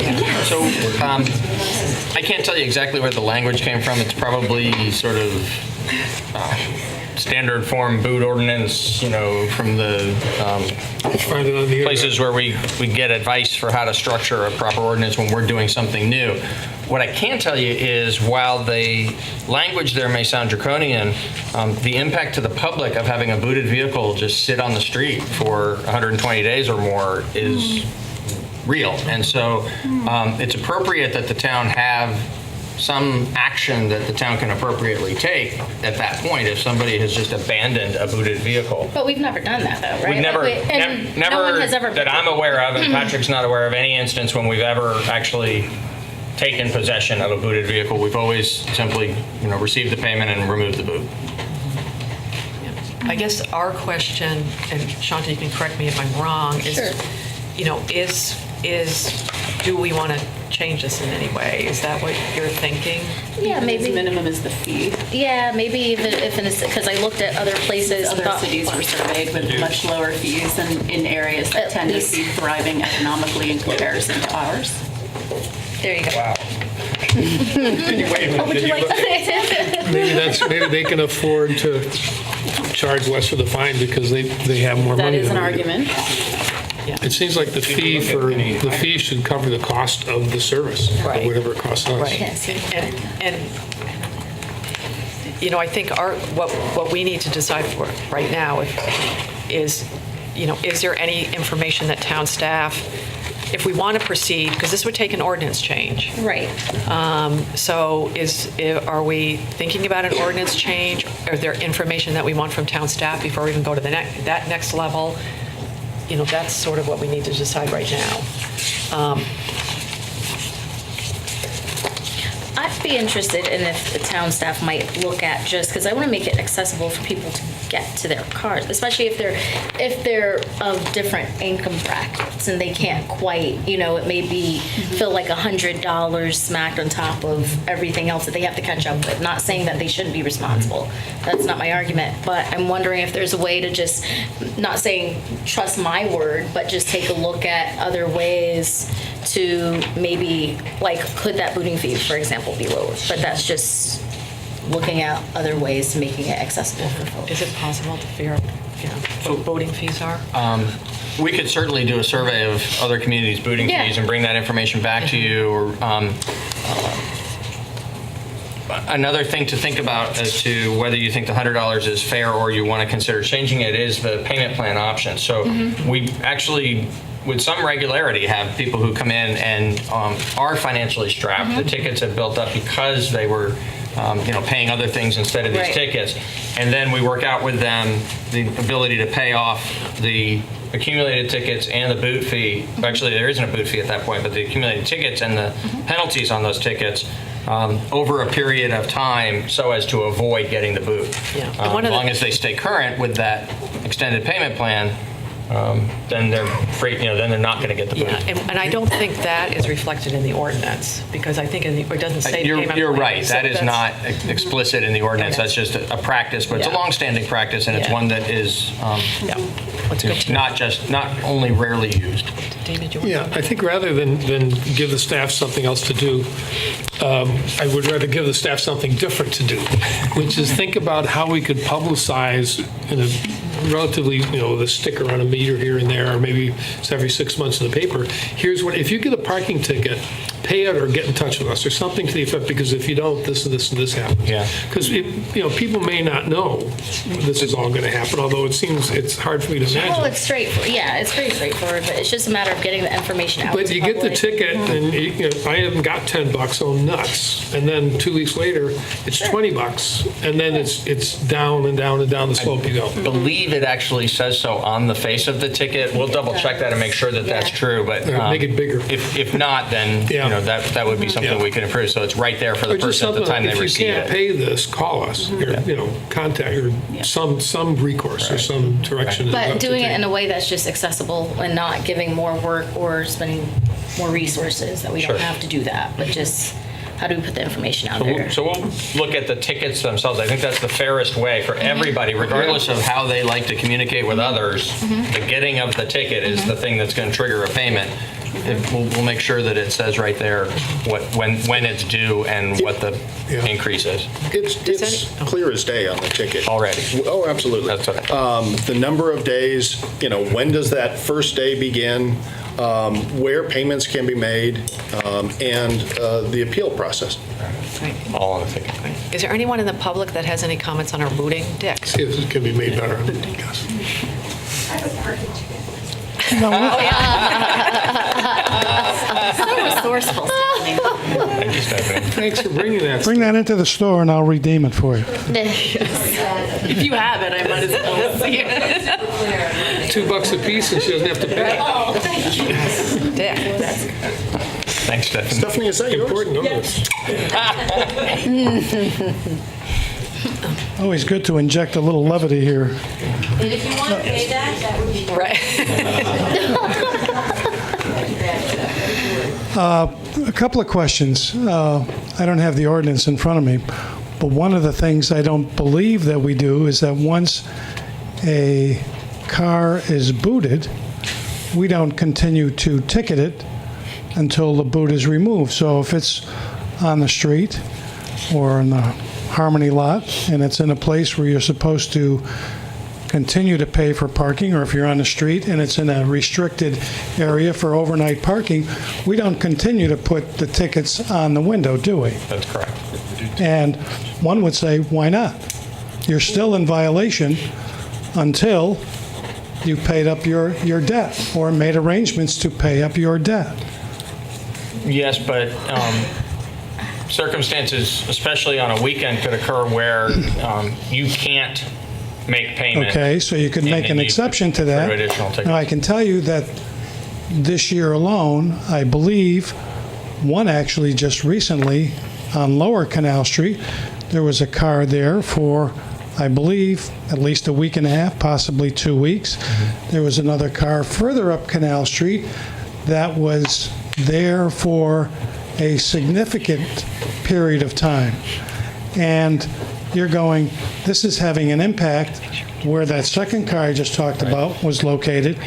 And so as you talked about the ability to move a vehicle, I agree with, you just can't let a car sit there. But I also believe that if you have a boot and you're in violation and you're in an area, then the incentive should be to say, I better get this paid up. And you can put language in there to say if it's on the weekend and the office isn't open, you can say we're not going to charge you for that.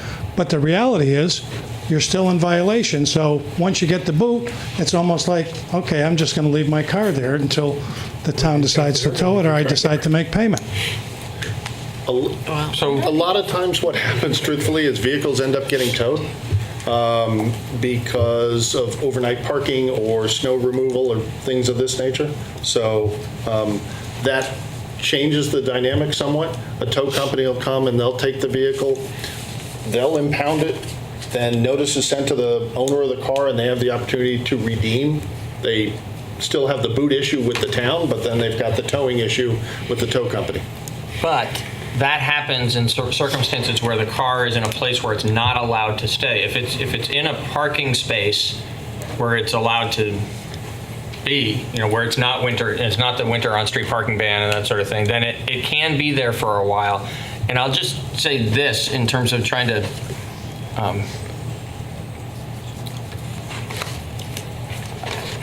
I'm going to make an observation that is always risky for the town manager to do because it's saying what I think the board intends. I'm hearing from board members repeated questions about how we might make this a bit kinder and gentler. And what you're hopefully feeling is respectfully coming back at you from staff is we think that there's a lot of warning built into the system. We think there's some flexibility built into the system. We think it's calibrated about right in terms of protecting the public interest and also not being sort of unnecessarily punitive, right? There is a punitive aspect to it because of the nature of what we're dealing with. And I'm hearing from board members, maybe that's okay, or maybe we should try to calibrate that just a little bit kinder and gentler. And so all I would say is we'll take whatever direction you give to us, but moving in that direction would actually be moving in the opposite direction of what I hear from the board. I think that's a fair assessment. Yeah, that's a fair assessment. I'd like to just say that I'm completely at peace with the present booth procedures. Including the scrap metal? Well, that seems a little harsh. Even though I don't think, I wonder how often that happens. Never. Again, Okay. never. Happened, I figured. So does anyone have any desire, Chantal, I'll ask you first, desire to make any changes at this point? Not at this point. Okay.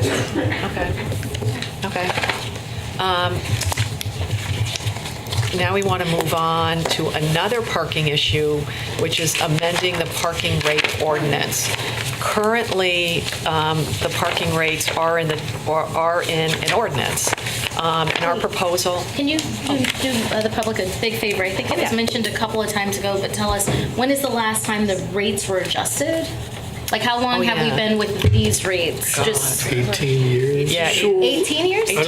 My recollection is that parking on Main Street, metered on-street parking was raised in 2009 last, and in all of the surface lots, it was 2005. Yeah.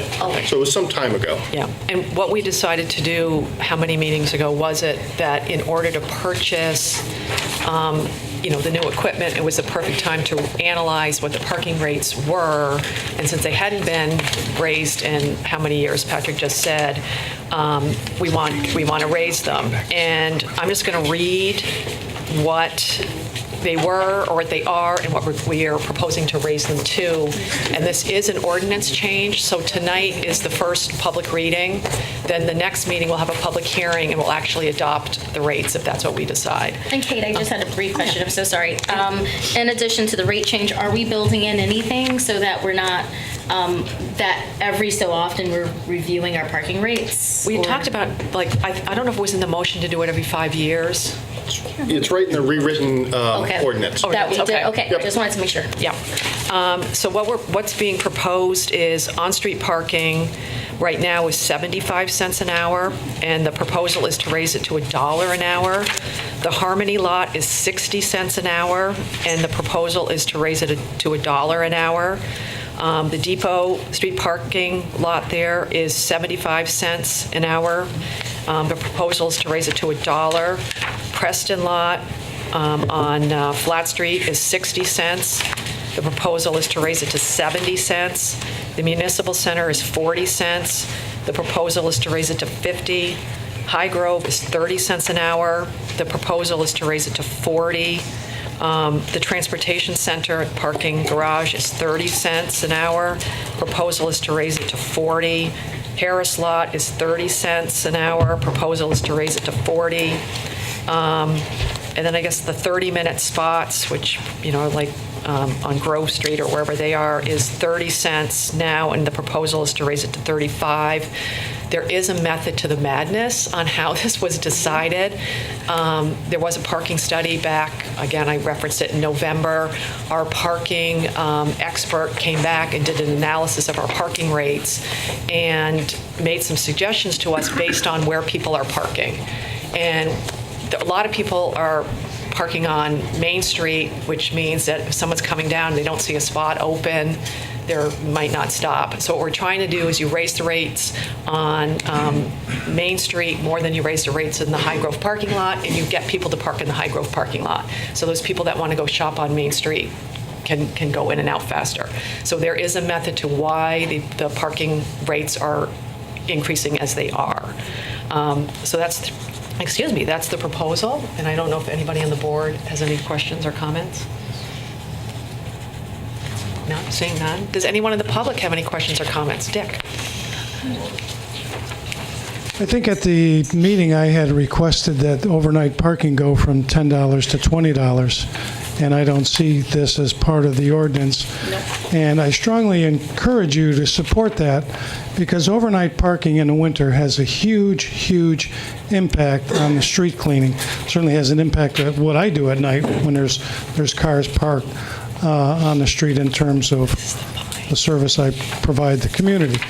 But I do believe that that is really warranted because of the huge impact it has on all of us when the municipality can't get around, has to go around vehicles that are on the street, and a $10 overnight parking thing is really, I believe, insufficient. And I thought that there was, when I spoke here, support for that, either last meeting or the meeting before when we were discussing rates. So that would be the parking fine. Is that what you're saying? The fine. You would go from $10 to 20. Would go from $10 to $20. I wanted a clarification of that, because there is no parking downtown overnight. That's correct. This would be the parking fine. We could change that in between first and second. Okay, sure. If you decide tonight you want it to come back to you in a different form, we would bring it back to you in that different form for the public hearing. Yeah. So Dick's suggestion is that we increase the fine for parking overnight in the downtown area from $10 to $20. Is that correct? Is that mainly because you feel like $10 isn't a disincentive enough? For sure. What's the standard parking ticket? Is it 10? Yeah, 10. Yeah. It does seem odd that it would match. I mean, parking overnight is more of a pain in the butt, frankly, for the town and for people impacted. Well, what if someone parked overnight, and I'm just referencing this for people who are actually being responsible. What if someone stayed parking overnight because they don't want to drive while intoxicated? And this is, I've only known of, people who would say they left their car overnight because they could walk home rather than getting in the car and drive, having had a couple of drinks. The problem is knowing who the... Well, that's true. You don't know. You don't know. If somebody's there, you don't know why they're there. I might have missed something, but it seems to me it's somebody parking like on Main Street and going out for a movie I guess lunch and a matinee and totally ignoring it and getting the $10 ticket is more costly to the community, to the businesses downtown that would people could be coming in and out of that space than somebody that just parks overnight. I'm not sure why it's more troublesome. Except during a snow emergency, and then you get towed. So it's definitely more expensive. But why? What's the difference? It's parked illegally or parked illegally. It's $10. Just leave it the way it is. Dick and then Diana, hold on. In a couple of weeks, you're going to go into a no parking ban through the whole city. And so no parking at night is no parking at night. It's not just the downtown area. It's anywhere where somebody parks on the street, where once the town says November 15th through April 1st, we have a no parking ban. And then if you're parked on a side street and you get a ticket, it's a $10 ticket. And again, if we have a snowstorm, we have narrow streets as it is, and so the incentive is to say you're going to pay a little bit more if you want to park on the street. I mean, and I think the town as a whole benefits from getting all the cars and having cleaner streets. Is what David's saying that there already is a disincentive, as in you'll get towed? No. Well, you get a parking ticket and you're going to get towed. You get both, I think, in the present system. See, and I have mixed feelings about that only because there are some people who do not have adequate parking from where they're renting. Like, I can tell you my driveway is, it's horrible. And so sometimes we're told to move our cars onto the street because someone has to plow. So it's, for some people, it can be a bit of a mess, and it's not like they're trying to be on the street on purpose. But like you said, you raised a point that you're not sure what are the differences between the people who aren't trying to be on the street because their landlord said be on the street because we have to do something with the parking lot, or they just have no more space versus people who are just, I don't know. There are signs they're not always so visible. As you enter town from every single direction, there are very, as I wish they would be more visible, signs that say there's no overnight parking from such and such a month to such and such a time. And that's why the parking garage is so vital, because if you can't park on the street, and if the amber lights are flashing, or the purple lights are flashing, or the yellow lights are flashing, you've got to get your car off the street. And you have to go into the garage, because you can't put it in a public lot, a Harmony, High Grove, because they have to plow there too. But that's if you live downtown, though.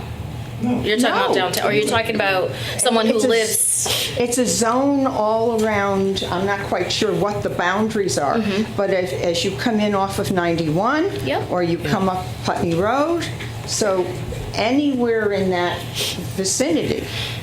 And that's pretty critical, because, at some point the lights are going to flash, amber, purple, whatever, and you've got to get your car moved. Yeah, and I think the question that has been raised is, do we want to increase the fine for parking overnight, no matter when you park overnight, from $10 to $20? It feels to me that it should be at least a slightly harsher penalty than being 10 minutes late on a meter, for instance. I'm not really interested in it. I'm not interested in that either. Neither is David. Well, it looks like What if we it's... split the difference? 15? We'll negotiate. That's We'll not, negotiate. that's not splitting the difference. I appreciate your collaboration. Nancy Clements, Brattleboro, and I actually live downtown, right on Main Street. And I'll be the first to tell you that the people that park overnight are the same people that repeat it over and over and over again. So when I go out in the morning to go to work at 7 o'clock, it's going to be the same car that I saw last week that has the ticket that parked overnight, and the car from the week before, and. So I think it's not harsh enough, because obviously they're not paying them, and they keep doing it. They're not getting the hint that, you know, however many tickets they've gotten, it's not enough. And yeah, and come winter, it's the same thing. So when I come out to go to work in the morning, I'll have a car plowed in because it didn't get removed, or and who does that help? So once again, that same car or cars are, you know, impeding the rest of us and the flow of traffic and the workers in town. And why not? If it's going to be the same people, and it is, if it was, you know, if they obviously feel they can afford it because they keep doing it, and most of them are not because they've been drinking, more of they just don't want to bother. And it's too far to walk that block to the parking garage to park their car. So, yeah, why shouldn't they pay the price? Kate, how do you feel? I agree with you. I'm fine with going to 20. There we go. Now it's getting interesting. So, but there doesn't seem to be the sense at this point What if to you raise it. what if you increase to 15? Would you be fine with 15? I made that offer. Oh, wait, hold on, but let's That's a revisit. strange negotiation. What about going to 15? I mean, because I am a big fan of, if someone says that that's what they see and that's what they observe and it's impacting, you know, we have a arm. With the chair. Yeah.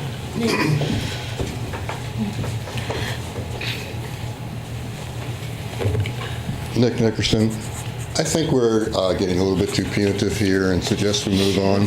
Thank you, Kate. Thanks. Thank you.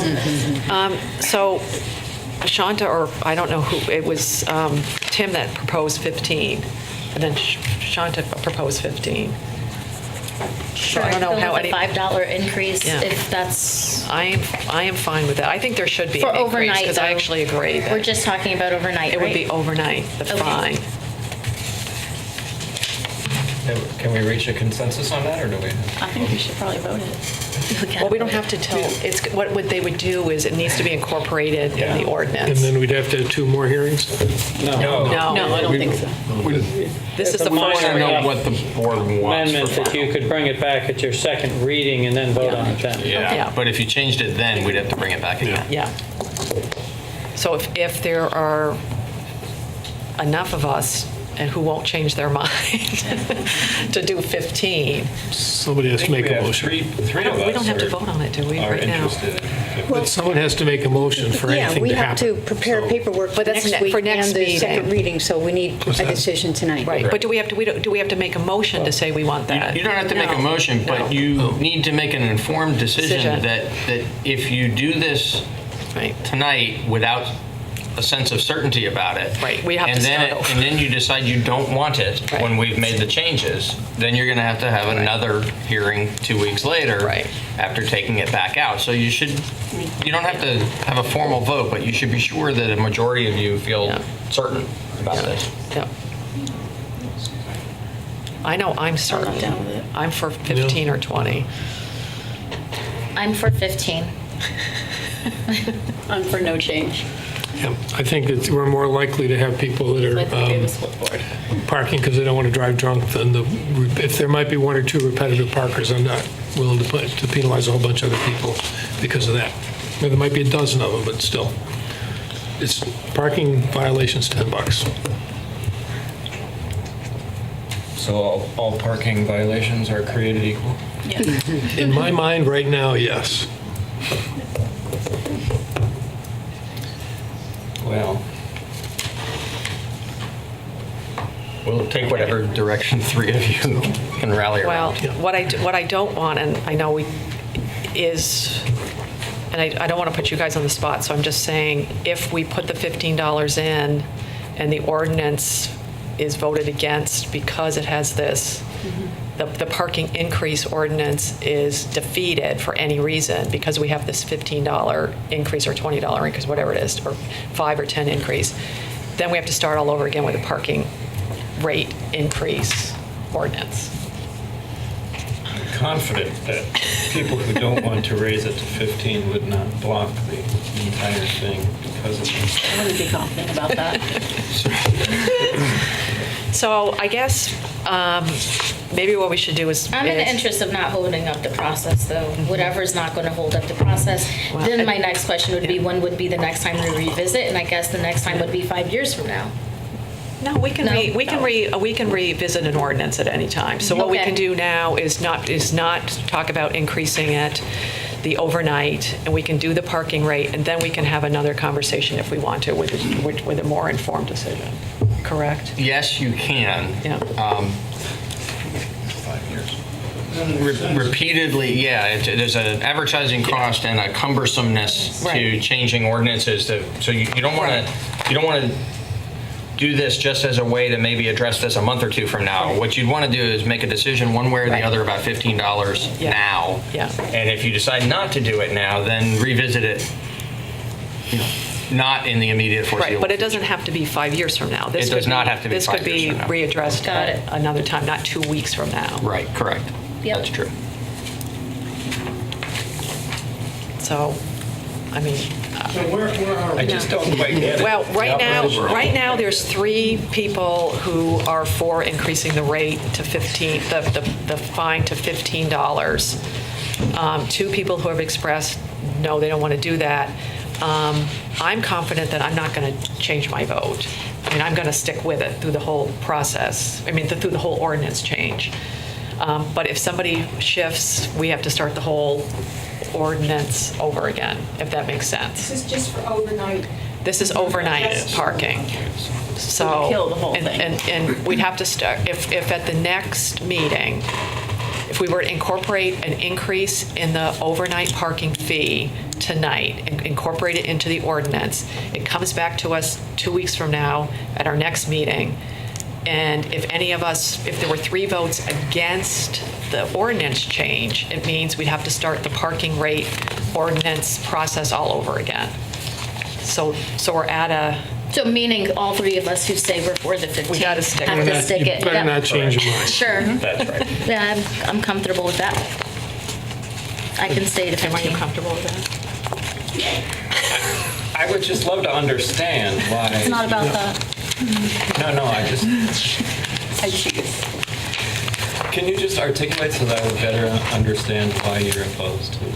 I am not necessarily, I kind of feel like we've been discussing fees and things pretty quickly tonight, and I sort of agree with Nick that at a moment there, it starts to feel like we're going a little bit too far down a punitive rabbit hole, and whether or not, and that clouds my judgment on whether or not I can make a clear and decisive answer. So at this point in the game, I am uncomfortable changing the rate based on that feeling.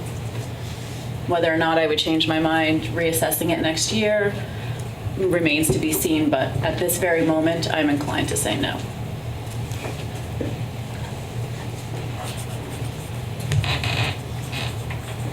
Anyone else? I've said enough. Waiting for David. I've said enough. We raised the meter rates. We raise things all the time. And this one, I don't see a need to do. I don't see people not parking overnight because it's going to cost another $5. I don't think that's likely to happen. I think if they were going to pay their tickets, they would I pay also them think in the we're first working place. with anecdotal information rather than real information. We haven't ever done a survey of it or talked to the traffic people to find out what the actual data is and who parks overnight and how many of them and what the scope of the problem is. We're just shooting in the dark, and I'm not prepared to do that. I'll stick with what we have. Can I ask a question? Oh, yeah, I'm sorry. Actually, this may be a stupid question, maybe too late, but does that create an enforcement problem How do you know when the car is parked too late? Is it overnight? No, it How do you didn't say. distinguish between late or overnight? No? I don't think so. Okay. I think that They would do. make sense.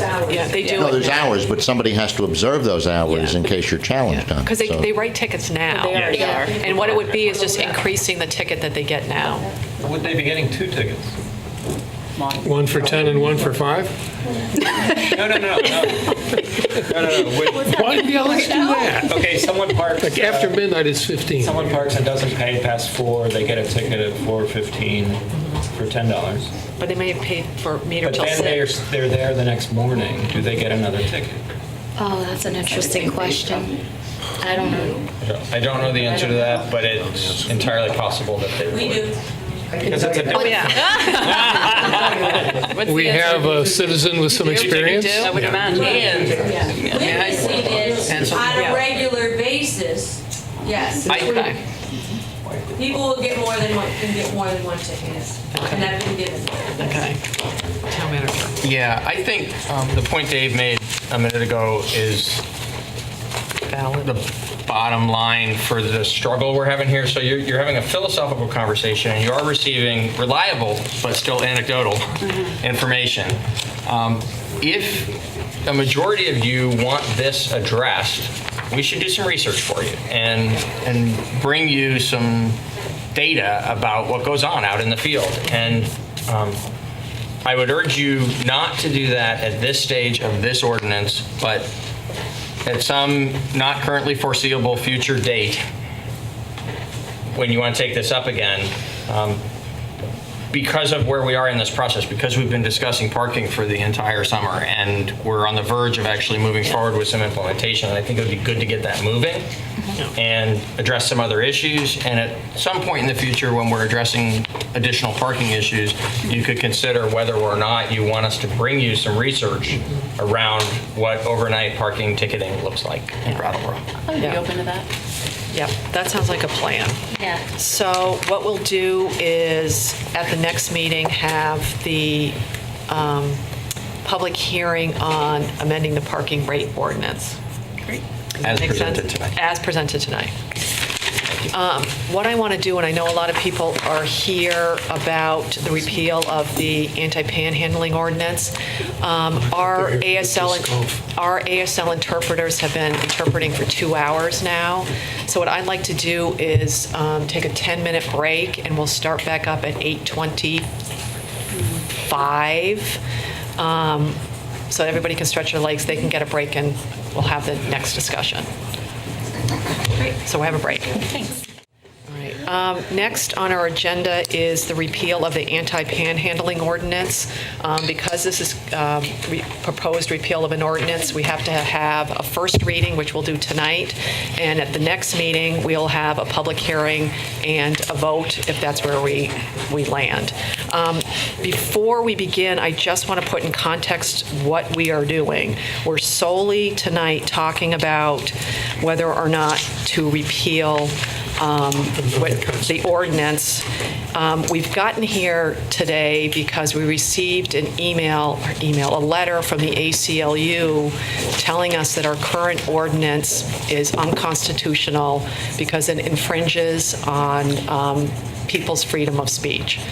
We're going to have the town attorney and the police chief come up and talk to us a little bit, but to put it in a little bit of context, and I know the police chief will talk about this, is that the current ordinance that we are being asked to repeal is not being enforced right now because it infringes on freedom of speech. I'm going to have the town attorney get involved here in a minute, but this started because of the ACLU, but our town attorney is also recommending that we do this. And I want to read it so everybody knows exactly what we're talking about. It's Chapter 13 of the Brattleboro Code of Ordinances.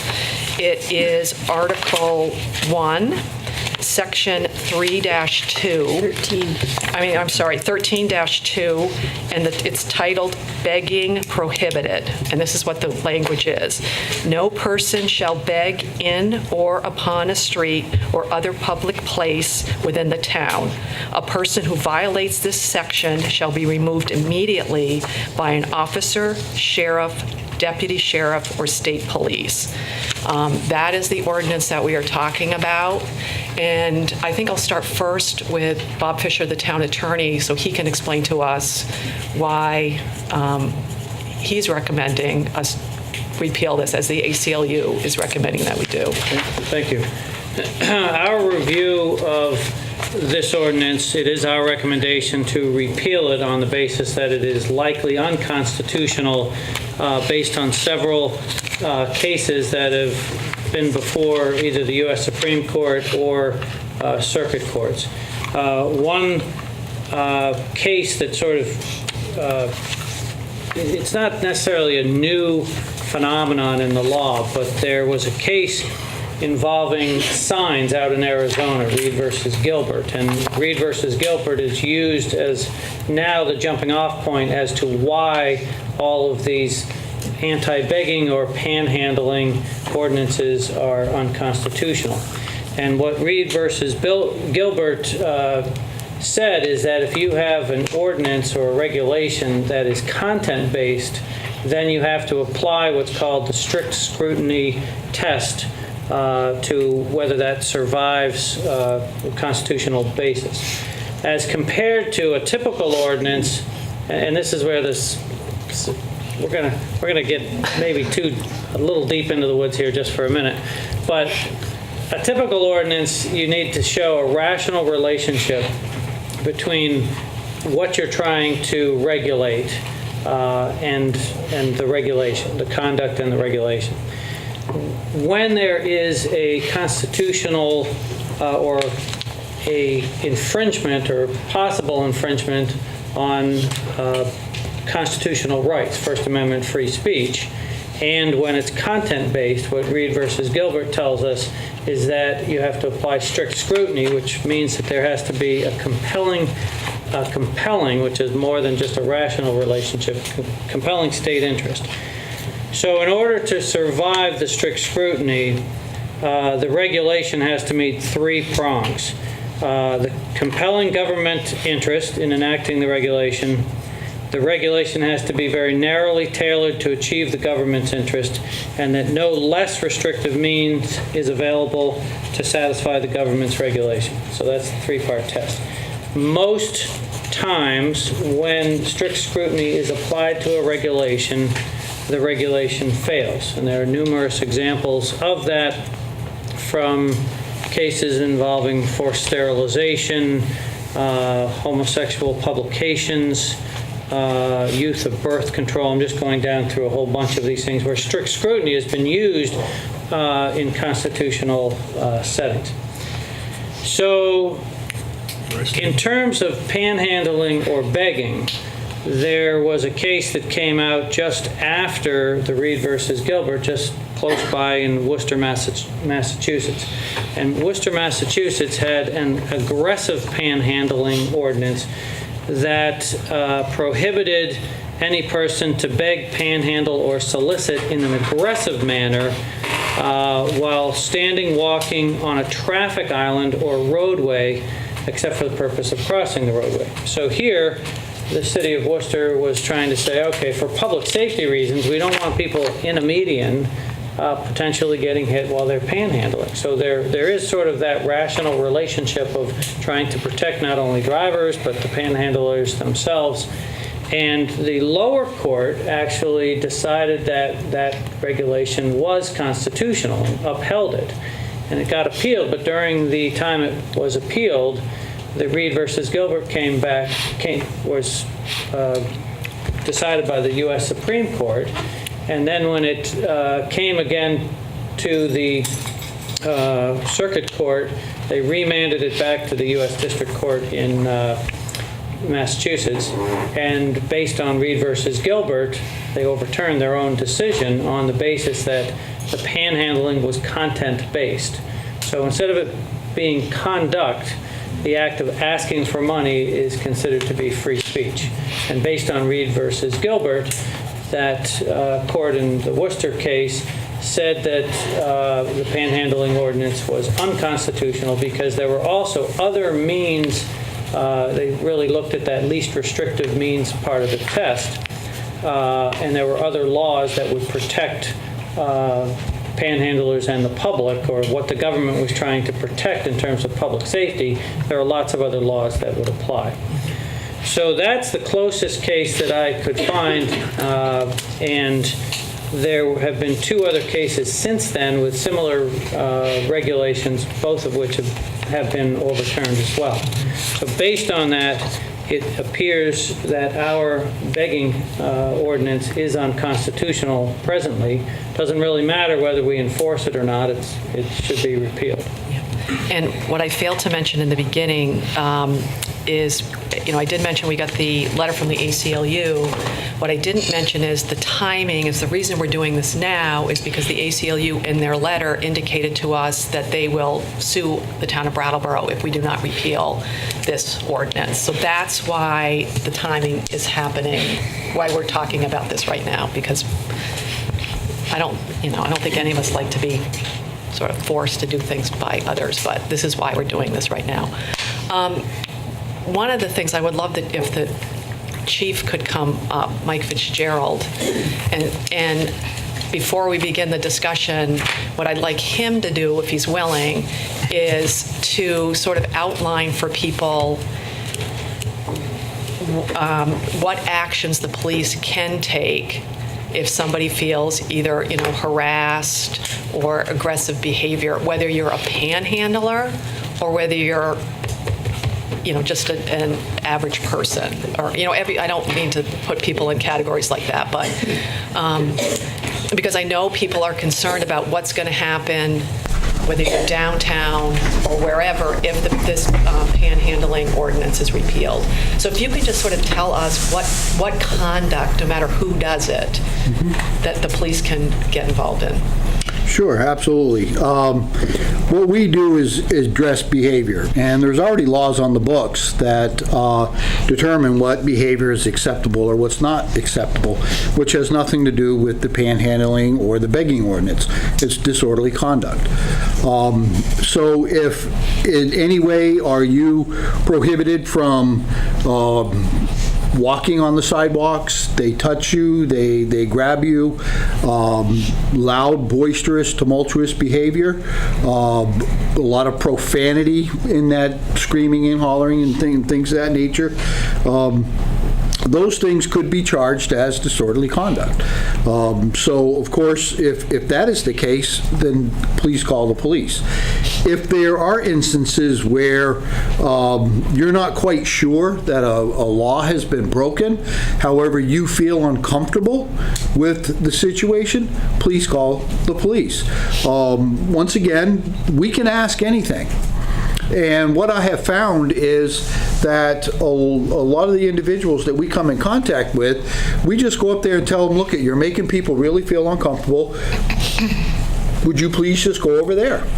Or would you go over in this area? And I'm not going to say every time, but I would say a vast majority of the time, we get voluntary compliance. And they're like, hey, no problem. I'm not here to bother anybody. I'm not here to upset anybody. Thanks. And they go over there. So that in itself de-escalates the tension. If you feel uncomfortable, even though a crime has not been committed, but you don't feel safe and you just want a little help, by all means call. And we do that a lot. And obviously we try to stay downtown as much as we possibly can. But yeah, this begging prohibited, I'm all for repealing that.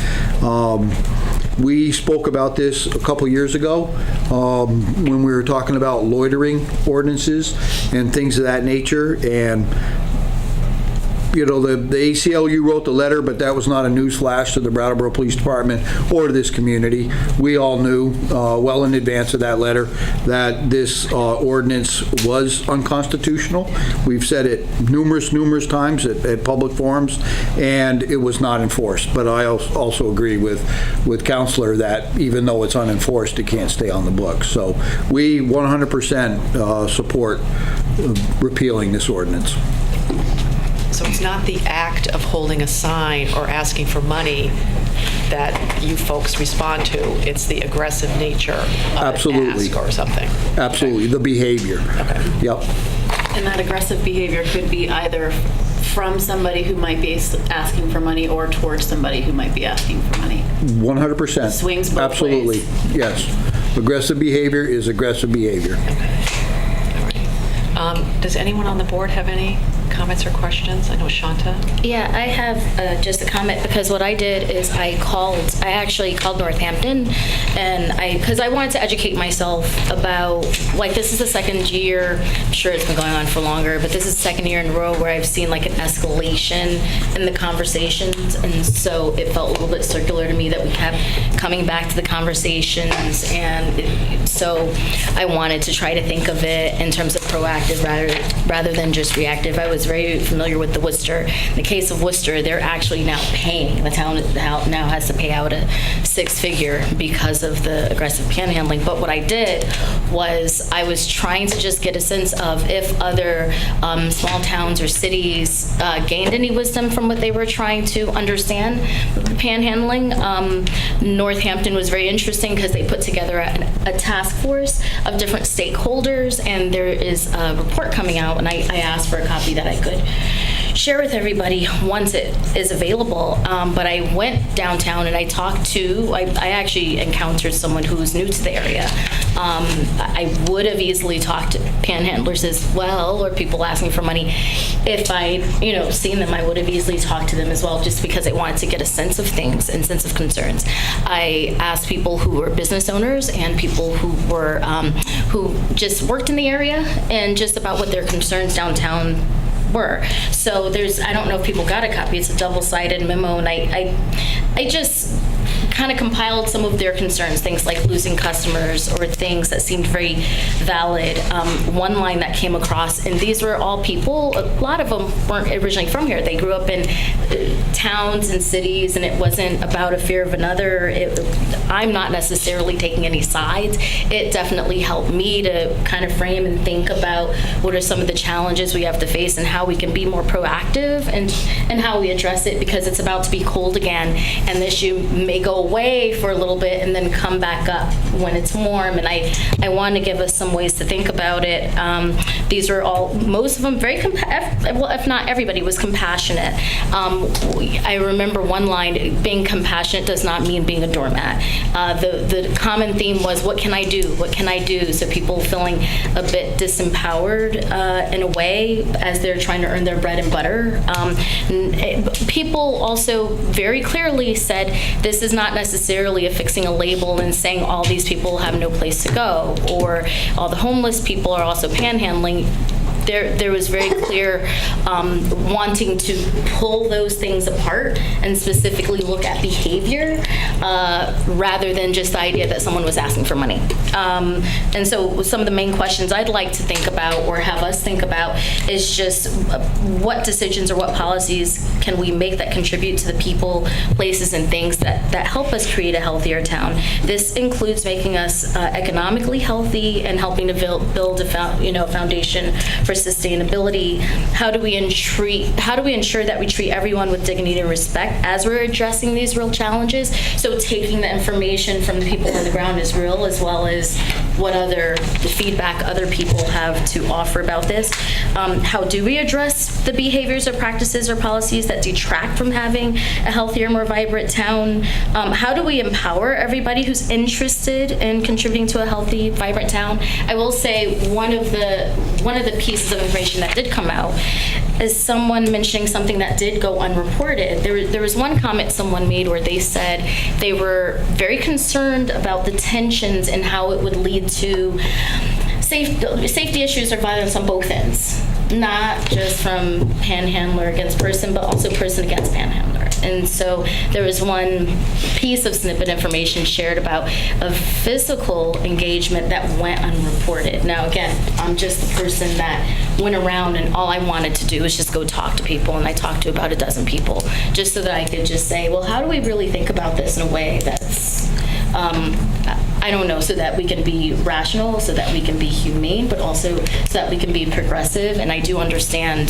that I keep hearing what we can't do, but I'm very interested in what we can do or what we can say to the people who want to do something, who are, maintaining their shops or maintaining their businesses, and what are some of their rights. And that I just wanted to share that and share some of the bigger questions as I try to think about this and how could I help us have just my slice of things, just based on what I gathered. David. Yeah. Thank you. Thanks for doing all this. I think you've articulated a lot of important questions, particularly the one about what information can we gather and how can we gather it from all perspectives in order to have some solutions.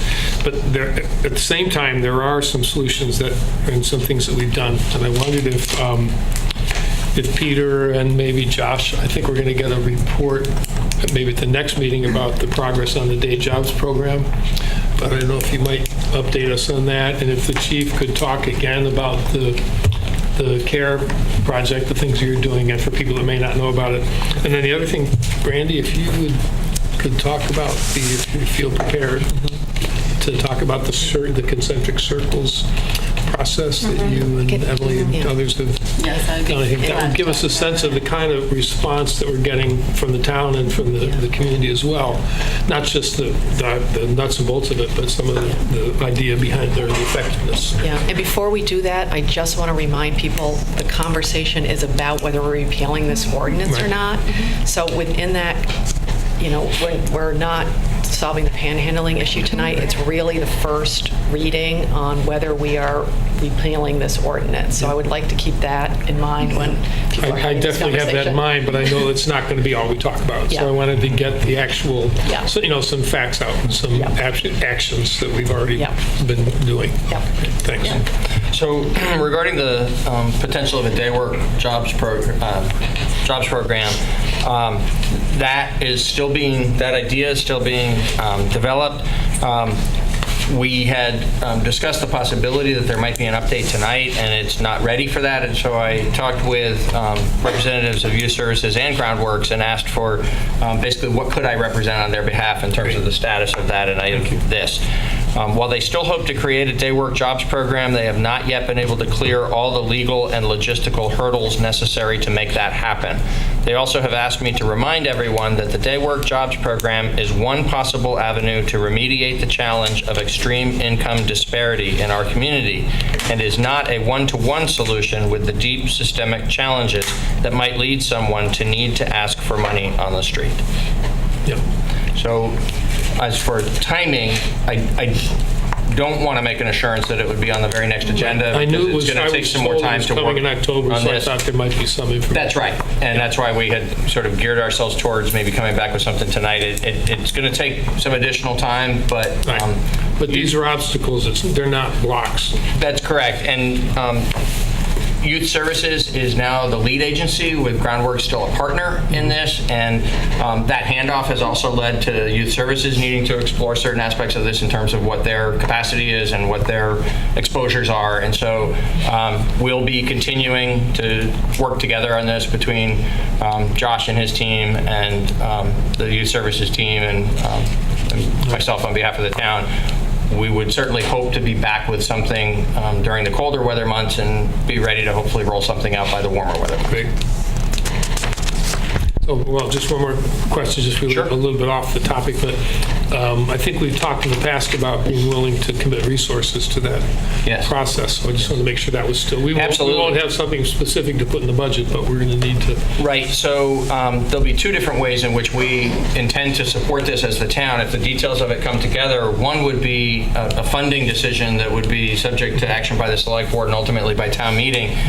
The other is operationally. We believe that we have several different areas of town government out in our field services that would be good locations to actually place folks who are participating in the day work program. So we intend to be both an employer in the program and a sponsor of it.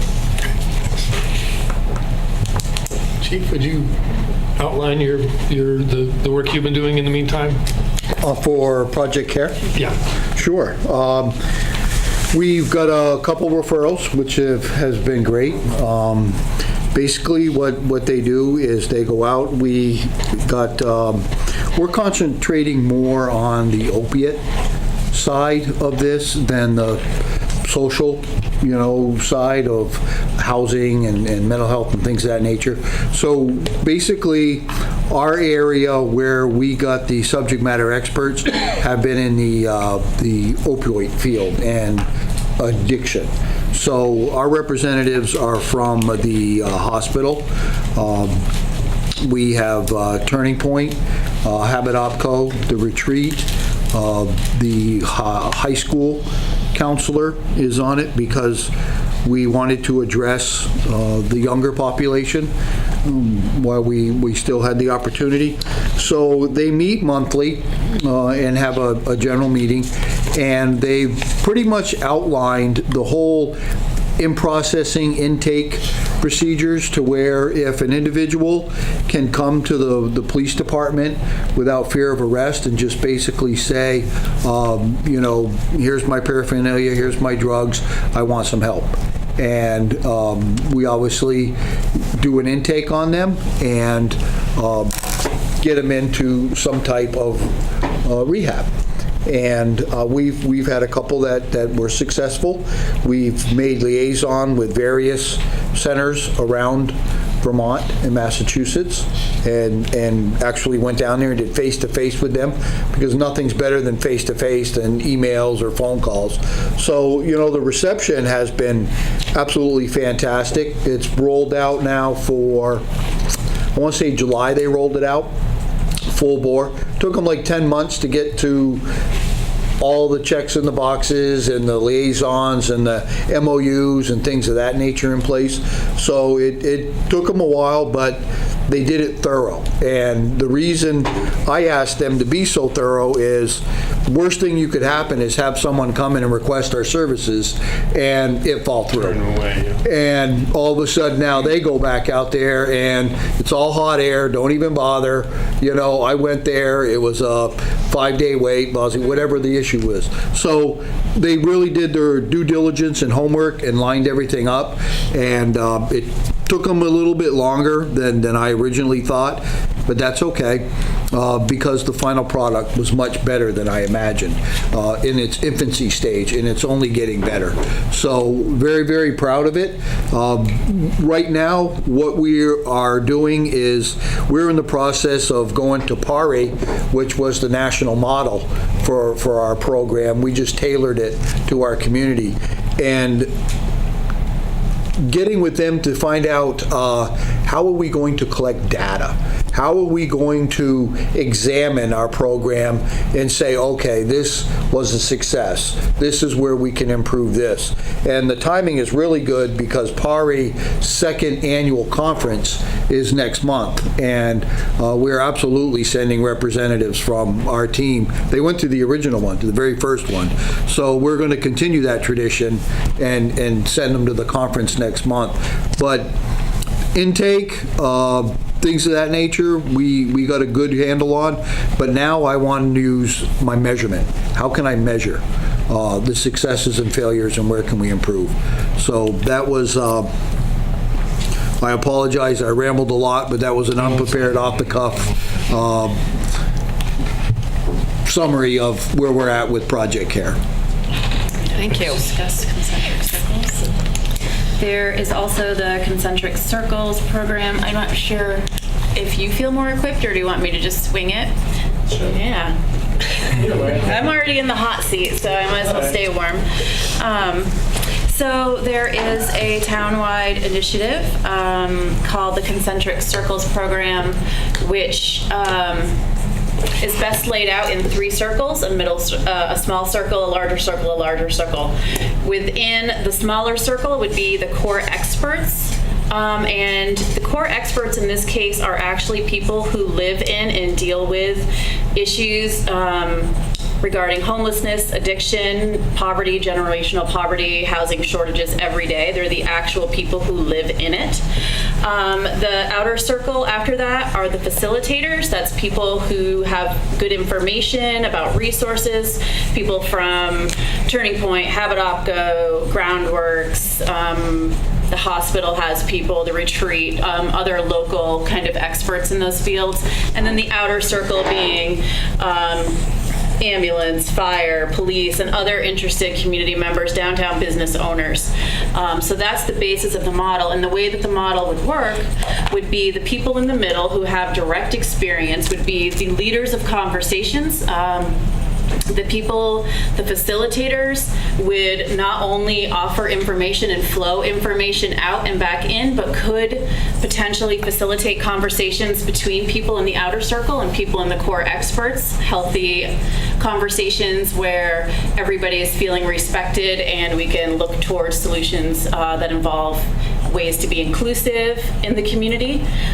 First thing that came to my mind when we were talking actually is as we're discussing ideas for revamping things like the parking garage, rather than maybe revamping it and having any idea that people might hang out in it less, how can we bring in, you know, the people who are currently spending large blocks of their day into the process? Are we putting rooftop gardens on and are they helping? Are they helping with the painting that we don't have the money to do but maybe could do some muraling? Another way to help inclusion is we are looking to pay stipends to the core experts. They'll be putting in a lot of time with meetings. They'll be doing a lot of time diving into their own trauma and speaking about it outside to people who may not have an understanding and may have a lot of questions. There could be a lot of follow-up work. So we are looking for creative ideas for grants to fund those stipends. We're looking at about $100 a piece, and I don't remember how much it came out to, but anybody who's interested and has ideas for funding sources could certainly reach out to me. So that is what the concentric circles looks like right now. It has a lot of potential to not only drive policy conversations, but also community conversations and restorative justice conversations, and work to bring people a bit tighter. Thank you, Brandy. You're welcome. What I'd like to do is now ask the public if you have any comments on, again, we're talking about the repeal of the Anti-Panhandling Ordinance, or also known as the Begging is Prohibited Ordinance in the town of Brattleboro. So would anyone have any comments?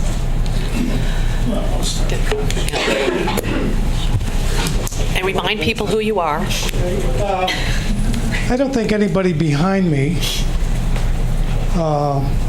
is here to say don't repeal this. I think everybody understands the fact that you're doing what you're supposed to do. My concern after listening to a few brief conversations and listening to the chief say make a phone call, I'm looking for a bigger action plan from you, and I think the people behind me are also. They're not only business owners, they're residents. They represent their customers. They represent their friends.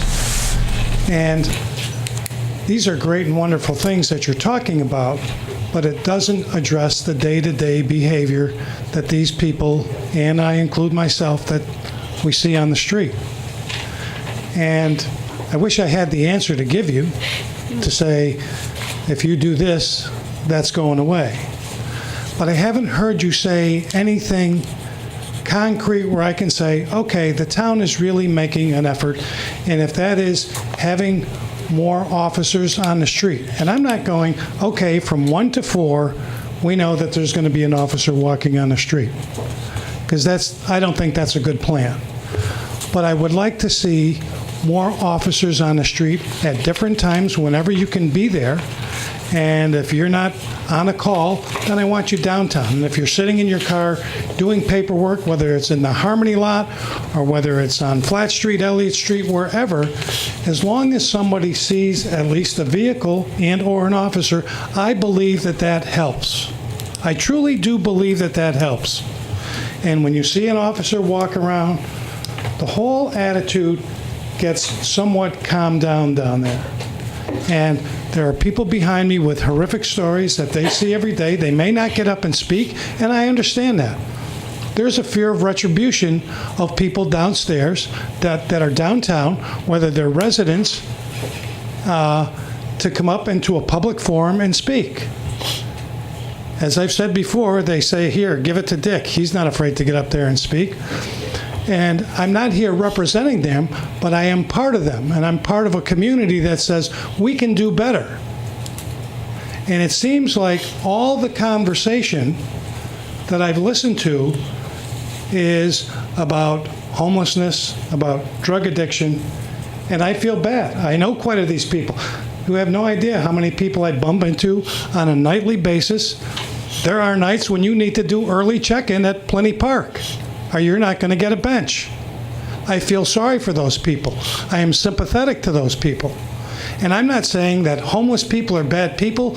No one is implying that. But there is behavior that's going on downtown that's having a holistic effect on our community.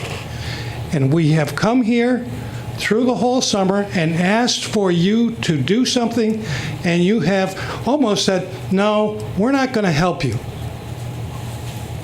We're going in a different direction. All I want to do at this point, the minor fix, is to say, let me see some more feet on the street. Whenever it's there, I'm going to accept it.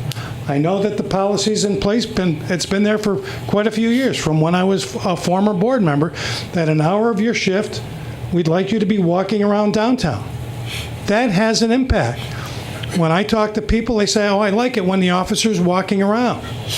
This is a high volume area with people of all shapes and sizes, colors, and so we say, okay, this is where we're having our issues.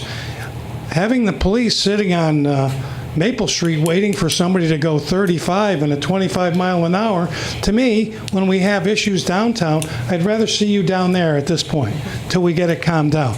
Not to say that speeding isn't an issue, but the reality is the best resources of our limited resources, and we know that we have them. So I'm looking for you to say, this is what we're going to attempt to do. And regardless of what you do, there's always going to be someone, I believe, that says it's not enough.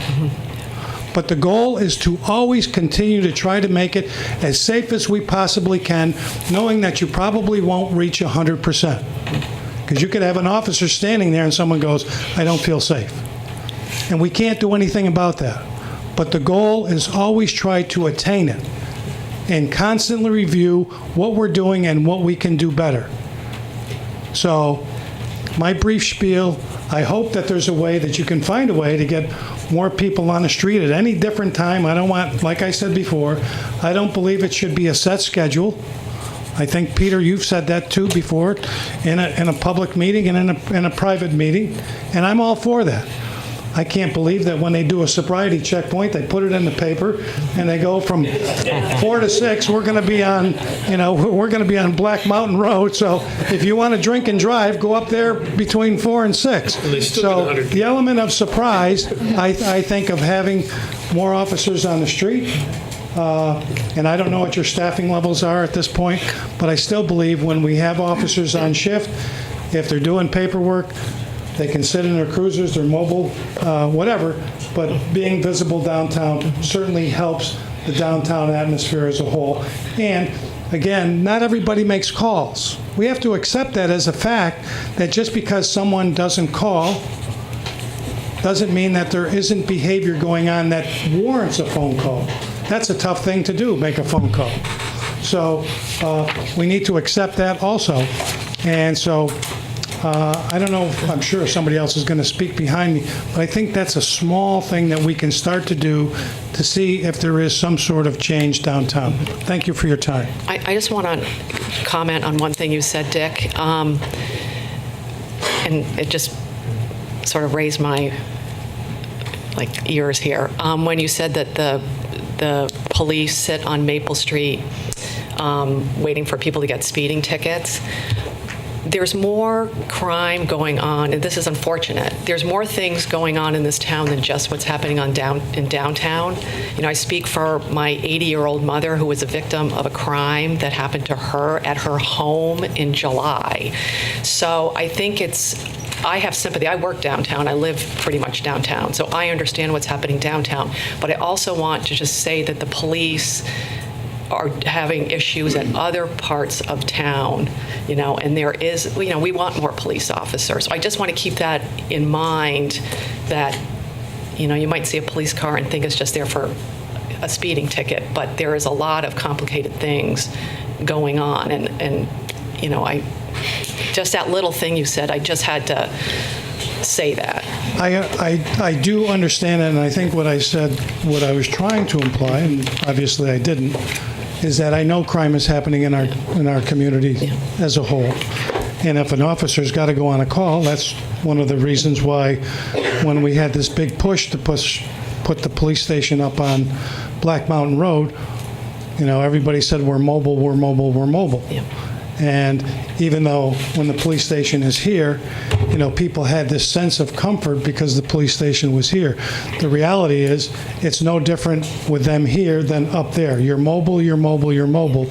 And I was implying that if you're not on another call or doing something else, then if you could utilize that time to be down here and be seen, that would be beneficial to us. I just wanted to make sure we knew that the police aren't just sitting. Yes, I want my mother to be safe. Is there anybody else in the public that wants to say anything? And please come and introduce yourself.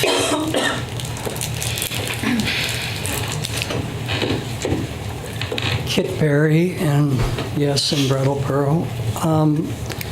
I've studied the panhandling for 3 years. I've researched it. I've interviewed over 300 people, visitors, out of state, in-state, local, pretty much all the business owners, panhandlers themselves, street people themselves. I've spent time with street people in their own environment. And once I started hearing that from business owners that people were hearing from their customers that they are not coming downtown as much or at all. They're fed up with getting hit on by panhandlers. Once that came to my attention, it became obvious that I had to take a concrete step and do something and stop the talk part, but do something. What I identified was the public, in my interviewing so many people, is understandably but sadly ignorant about what is going on in terms of the panhandling in Brattleboro. They don't understand the specifics of what's going on, nor the effects on the greater whole. You've got 25, 35 people affecting thousands of people when you start affecting businesses. So I ended up realizing that the public, I wanted to address educating the public, putting factual information in front of it so that perhaps the public could reconsider its position and maybe think twice about giving money. And one major factor that the public did not know commonly is that 60 to 70%, as a conservative estimate, of the panhandlers are drug alcohol involved. In other words, the public unwittingly is acting as a clinical enabler, and there's nothing healthy about that.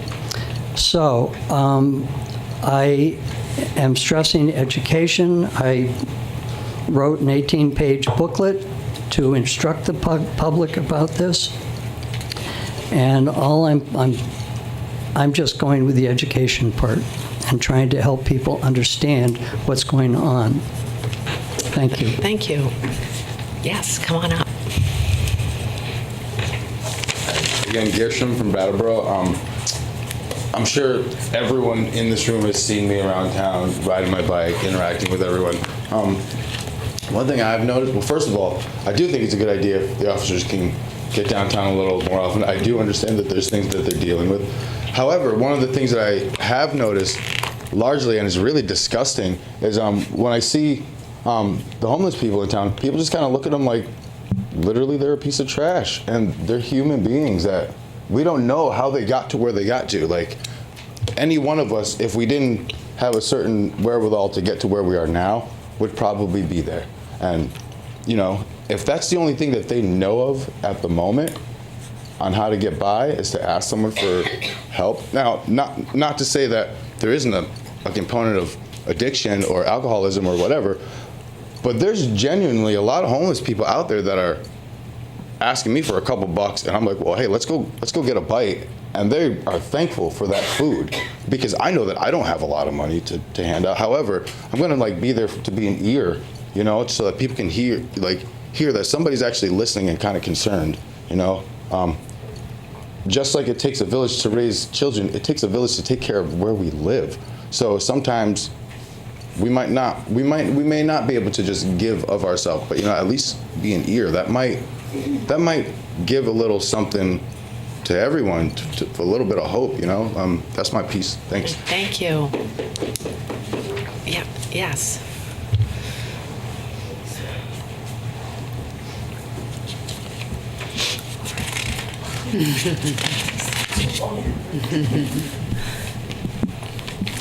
Elizabeth Clausen, and I'm the Elizabeth that's on Brattleboro area Facebook, if people ever follow that. I go out and I ask people's opinions about this ordinance. I ask for suggestions on making life better for all of us, what to do with the issue. A lot of the suggestions are immoral, illegal, and downright outrageous. But when it comes to this particular ordinance being removed, it has to be. I mean, we know it. But what's upsetting is being told by, being a former Cape Codder, we used to call them wash-ashores, being told by a flatlander group that we have to change these or you're going to get sued. We know we need to change them. We know there's a lot that has to be changed. And as you said, this is just talking about this ordinance, and we'll have a lot more discussions on how we can cooperatively resolve the situation. And I do have some possible concessions that can be made and compromises, but that will be another time. Thank you. Thank you. Nice to meet you in person. Thank you. Are there any other comments from the public? Yes. Excuse me, all. My name is Nanya, and I'm so grateful to hear of the work that Brandy and Shanta shared that they're doing on this, and I'm so grateful of the removal of this ordinance because the Constitution has so much oppression within that document that we can't use that as really a pedestal of how we treat each other as humans. And the word panhandling is very stigmatized, and I hope that we can refer to people as people first.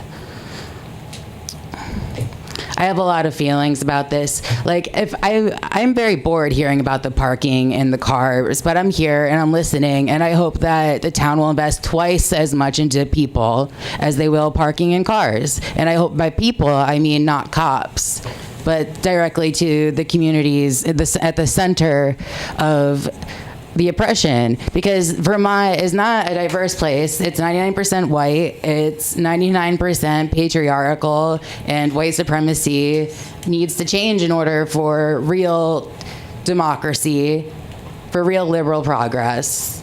And that's the healthy town I want to live in and be a part of. Thank you. Are there any other comments from anybody? Can I just say something? Yeah. One thing that did ring true that I want to be careful of too as we're having this conversation, it was very crystal clear. More than a couple of people said we have to be careful not to assume the status of the people asking for, like we can't assume whatever the money's being used for, what the issue is, and I feel like, that's why I said I really liked what Northampton was doing, only because they were talking to everybody to figure out how can we figure a creative solution. So I just want to make sure we're careful not to assume and lump everybody into a certain group. Mm-hmm. Mm-hmm. And oh yeah, please come up. Hello, I'm Rachel. I'm from Brattleboro. I moved here about 4 months ago. And I had a really interesting interaction. I moved here 4 months ago. I'm originally from New York City. I moved from Boston, and I saw a friend of mine on the street in Brattleboro here who also moved here from New York City, and now he's homeless here. And he wasn't homeless in New York City, but he's homeless here. And he had some issues with his family, and I didn't get the full story. He wasn't fully coherent, but the thing, I was like, "What are you doing here?" And he was like, "What are you doing here?" And the thing we both said is like, wow, this is such a nice place. Everybody here is so friendly. It's such a breath of fresh air. And we both came to this town, looking for something. And I think it's really great hearing about the idea that people really in the fray are the ones to talk to. And that's why I was interested in coming here. So thank you. Great, thank you. Yes, welcome. Yes, Diana. It's Diana Vander. I just have a question. When did the ordinance come into being here? How old is it? And what brought it into being? What caused it to happen? When was that? We're looking at our town attorney. Well, I can't tell from just looking at the ordinance page on it, so I don't know the answer to that. It was like 50 years. Is it ancient? Decades. It's been very old. I mean, like 25, 30, 50 years? Maybe not Decades. 50. Yeah, 30. Uh-huh. Okay. I mean, I think if you look at the previous section, throwing stones prohibited. I mean, when It's was that old. across? That's still prohibited. Yeah, Well, certainly. Or other but whistles. There are a few things that are- are Yeah, and- anachronistic. They're Sure. archaic, yeah. I'm curious, as I said, I'm curious about when it came into being, and to the extent that we understand when it came into being, what were the circumstances that gave birth to it? And are we in some way facing them in a more modern way now? And we can find that out and have it at because we have to have a hearing on this, so we can have that. It's just of interest Yeah. to know. Thank you. Yeah, we can find that out, yes. Thank you. My name is Scott Cooper, and again, I'm new to Brattleboro. I've read in the press the history of the ordinance, and so if you just review some of the newspapers in the past week or two, I myself have read the history, and it is very interesting. Just wanted to state, we've heard the excellent opinion of the police officers. We've heard the excellent opinion of the council, the attorney. We've heard from the American Civil Liberties Union, and I think it's all quite patently obvious what we need to do. I think it needs to be repealed, and I would just advocate that we do that. Thank you. Thank you. Are there any other public comment? Yeah, Josh. Hi, I'm Josh Davis. I'm from Brattleboro. I absolutely agree with Scott. I think that it's pretty obvious that we need to repeal this ordinance. What I would say, though, is anytime we have this conversation in this room, there are a wide variety of opinions. Shanta, you're putting big questions on the table that will sit in the air until the next time we have the conversation in this room. And so something that I would urge of, and I'm going to say this, in some ways I really agree with what Dick is saying tonight, is some leadership about this conversation. This is not a Groundworks issue. I work at Groundworks. We are one piece of the solution. This is not a police matter, but the police are one piece of this solution. And so who is holding this question? Who is holding this conversation so that we can have a space for people to come and share their experience, whether you're on one side or the other, because there's another group of people who feel very uncomfortable about sharing their experience who aren't in the room tonight. And so I just leave that with you as we're talking about this ordinance. With all due respect, I actually did offer a suggestion, and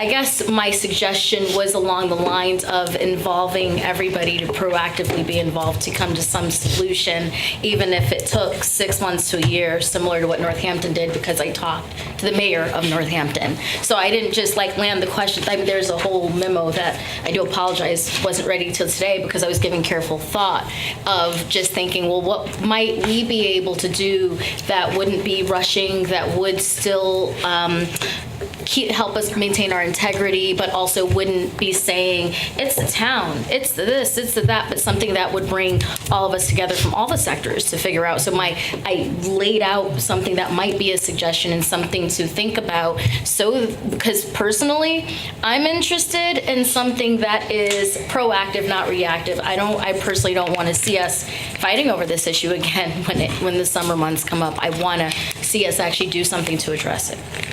So I haven't read the memo, and Sure. I will read the memo. Sure. But there's the organizing, there's the facilitating, there's Sure. all the energy and effort of bringing people together. Sure. I guess that's what I'm asking, is where that leadership lies and who leads that charge. David. Yeah, I think I had written this down earlier for at the end of the meeting in terms of future agendas, but I think, as I said before, the point that Shanta made about what information can we gather and how can we gather it from all perspectives in order to have some solutions, I think that's the question. And what we need to do is figure out how do we put that on the agenda. And then some of the things, convening meetings or having hearings or whatever, how do we go about that? We can't unload that on town staff, clearly. It's way beyond their purview. I suggested a task force or a committee, but I mean, I know that everybody's limited on time. I understand. I'm just as limited as anybody else. Oh, yeah. I work about 2.5 hours away. I get it. But my suggestion was like looking out. I actually called other places outside of here to look at other ways, thinking outside the box to try to figure out how we can address it. I'm not interested in saying, here more questions to lay on here and say it's someone's responsibility. I just merely suggested, okay, well, I'm thinking it's about to get cold. I think that this issue will die down, but while it drops out of consciousness for a little bit, maybe there can be a way that we come together or figure out how we work with existing groups. So figuring something out where it's not just put on one or the other. And true, yeah, we need to gather some information. We can't assume who's doing what and why they're doing it. Yeah. And not in the very beginning, but in the early part of this, as this became more of an issue, there was an organization or a group that came together with the first proposals and the first actions, and maybe it's time to reconnect with them and see where to go from here. I guess what I'm proposing is that we put it on our agenda and try to, maybe for the next meeting, try to come up with some concrete steps that we would take or who we would contact or just how to go about moving it forward. Absolutely. And I merely posed questions that could lead to a constructive conversation based off of some of the information I actually gathered from on the ground. And that's all I was doing because I'm a strategic thinker. That's all I was doing. It's just trying to help frame how we resolve. What I actually hear is you're both saying, everybody's saying the same thing, and what we're saying is there's already groups that are existing. How do we have better buy-in from the community? Because really the select board shouldn't hold this issue, the town shouldn't hold this issue, the DBA shouldn't hold this issue. The people asking for money are holding enough, and they should be a part of this conversation. How are we as a community wrapping into the groups that already exist, and who's holding the conch on that? I think is what I hear. So I think everybody's saying the same thing, just using different verbiage, and what it really comes down to is it's a full community issue that needs to be based around inclusion, not ostracization, and is really going to involve a lot of really hard conversations about poverty. And leadership. Yeah. So I think that's the question. Anybody in this room who's interested in being part of things that are going on and being a proactive part of conversations taking place can certainly feel free to reach out to myself or any of us, and we can point you to the right direction. Otherwise, Also, I just wanted to add on a little bit. Just not to push back, but Dick, you did mention that we haven't been talking about the police force on the foot patrols, and actually we have been talking about that quite a bit. We talked about it a lot during budget season. But the select board, as you know, are given certain parameters in which we can operate fairly. So we've been inviting people often over and over again with these agenda items, and we took this time in this meeting to discuss. Really, we sort of could have said, no, all we're going to discuss here is whether we should repeal this, and that'll be the only thing we discuss. But please acknowledge, everyone, that we're taking the time to discuss this very important issue. And I'm getting the feeling that we're going to repeal this, and that's the right thing to do. But that does not mean that we want the conversation to stop. It doesn't mean that we don't recognize that there are huge national issues that lead to the problems we see on our very own streets. And it doesn't mean that the people who have a problem with the fact that there's panhandling at all don't have a legitimate issue. They certainly do. But we have to be responsive to absolutely everybody in this town. I feel that way. And there are so many people and so many different opinions that when you put before me, I don't see you leading, well, I'm feeling like we are leading in a way because this is where the conversation is beginning, and where the conversation has to go has to be bigger than us, because we really don't have the power that some people think we have. We have a lot of power when it comes to our town taxes and how we spend our town tax money, and we have a lot of different people who pay those taxes, and us included, who have very different ideas on how resources should be spent. And we have to weigh all of those things. So, I don't know, I think I'm just feeling like, not to toot our own horns, but I feel like we're having good, positive conversations, and I want to continue to have those positive conversations without sort of laying leadership out as this this accusation that we're not here doing the right thing, because there isn't one solution to this. This is the world we're dealing with, we're talking about. I think we're doing the best we can right now. Just wanted to say that. Yeah. And I want to sort of follow up on what you said, that we do recognize that there are a lot of things going on in the community. And I don't want to be so simplistic right now, but there's the illegal activity that you can call the police on. You know, if I were to go and shake brandy on the street, you could call the police. And I will. So there was that illegal activity that the police can do something about or can try to do something about. And then there's the other activity that's not necessarily illegal that we see on the streets. And, you know, it's just not downtown. It's happening in different places. So I think that's sort of what the struggle, and you know, we've had these conversations numerous times, and I think that's the struggle for all of us, is, you know, it's easier to deal with the illegal activity because it's written down, you know, you can't do this, that, and the other thing, but it's that other, you know, activity that it's hard for us to get a grasp on what to do with. So I agree with Tim that I think we have been, you know, trying to provide leadership, but it can't just be with these 5 people here, because it's a more complicated issue, that aspect of it that's not illegal activity, but you know, these other social issues.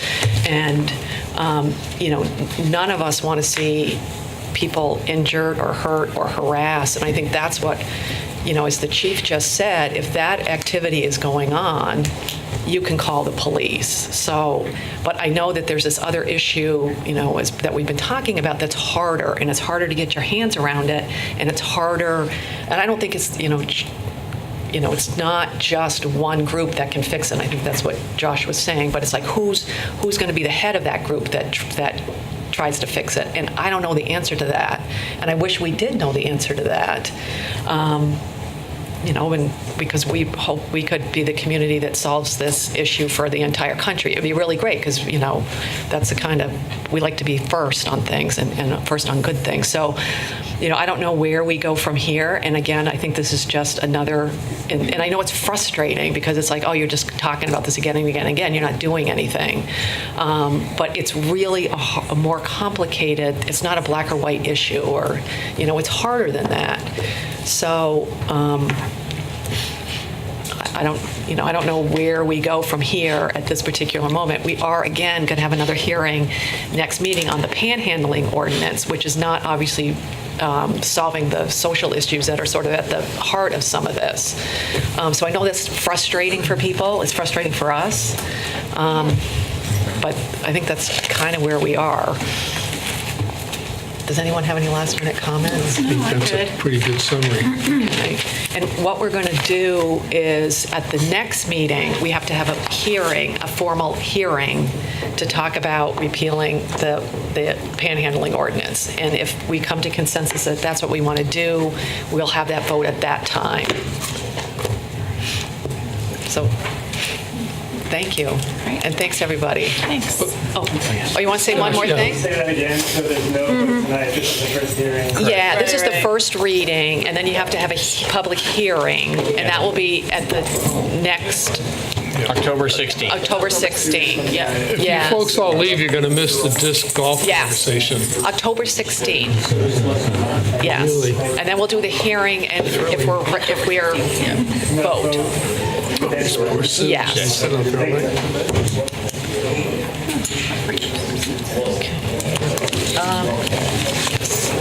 Next up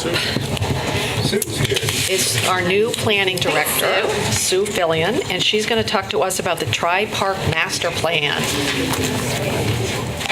So I'm here tonight. You may recall that the town received a Vermont Community Development Planning Grant to undertake a master plan for Tri-Park. There's several units that are in the floodway and a special flood hazard area that are susceptible to flooding and have been identified as needing safer locations. So this master plan, which comes with the it's funded by the VCDP funding as well as a town contribution. We went through a request for qualifications process. The first time it was out, we had no bids or no qualifications that were submitted. So we went out a second time. We sent it directly to some firms that we know do this or might have an interest in this kind of work. We received 2 qualifications. There were 4 of us, 2 from the Tri-Park Board and 2 from the Planning Department that reviewed the qualifications and the submissions. And we would like to contract with Du Bois & King to undertake the work. The contract would be for $71,214. That basically they're going to be doing a site analysis, looking at the infrastructure, looking to see if there are more lots that can be created on the Mountain Home Park, within that park. They're going to be doing a lot of community outreach. They're going to be looking at a financial analysis, and then eventually come up with a long-term management plan that will kind of address the needs. We also have to do a low moderate income survey because it's community development block grant funds.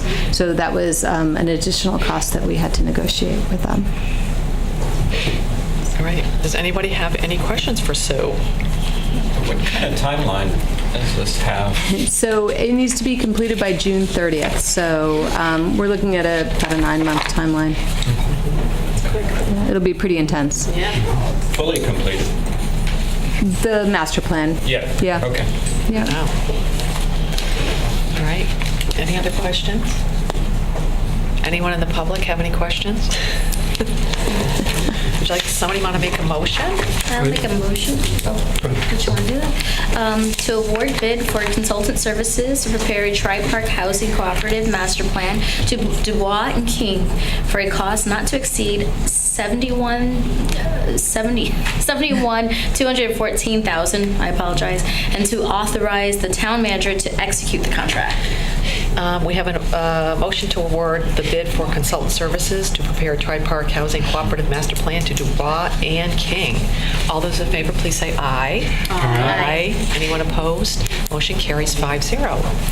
Thanks, Sue, for staying so late. You've been here this whole time waiting for this 2-minute. Very interesting meeting. Next up is the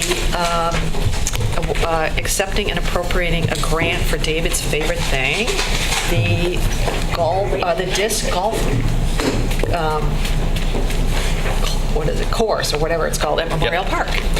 So the Rotary Clubs are the sponsor of this project, and together with the Recreation and Parks Department, sought a grant from Building Communities Grant from the Vermont Department of Buildings and General Services for $6,800 and have been awarded that grant to expand and improve the disc golf course that has been created at Memorial Park.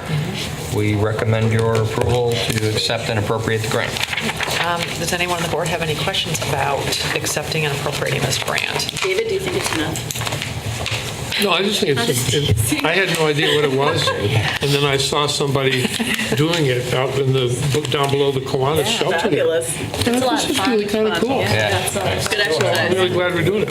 I'd be happy to Anyone in the move public? item. Anyone in the public? Oh, Josh has a question. Josh is a golfer. I'm an avid disc golfer. I actually won the beginner round at the Rotary tournament last year that is actually coming up. I forget the date. But I would happily play with anybody on the select board. It's great to get out. Yeah, we should go out and play. So do we have to warn it if it's more than 3? Yes. I won't play. We don't want It can just be the two of We you. should have an We should outing. have a team. Yes. I'm actually away this coming weekend, I think. Is it this weekend? It's either this weekend or next. I should have that. Is it at Memorial Park? Yes, it is. Okay, excellent. If I do it with you, you're going to lose. Oh. No, you will definitely. If I am your partner, I will. Just to be clear, I was not inviting for a partner for the tournament. We can go out and have a friendly game. We don't have to keep score. Okay. It's a challenge. I don't want to take you down, like in a bad way. This is all killing me. But the thing you have to understand about golf is that it's the lowest rate of return of any human activity. Yeah. You can hit 100 balls, and if 2 of them are good, you're back the next day. Okay. And I'm sure So I can do just it. golf is the same thing. Does somebody, David, do you want to make the motion since you like this so much? I don't know. I don't think we should spend money on it. I move we accept and appropriate a grant in the amount of $6,800 from the Vermont Department of Buildings and General Services to pay for improvements to the disc golf facility at Living Memorial Park.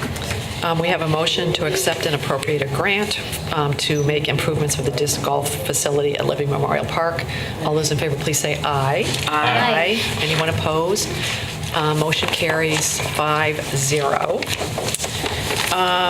Next up, the town manager is going to talk to us just a little bit about the FY20 budget process. Just a very little bit. So we'll be proposing a budget at the November 6th Select Board meeting. We'll distribute it with the materials that go out prior to that meeting.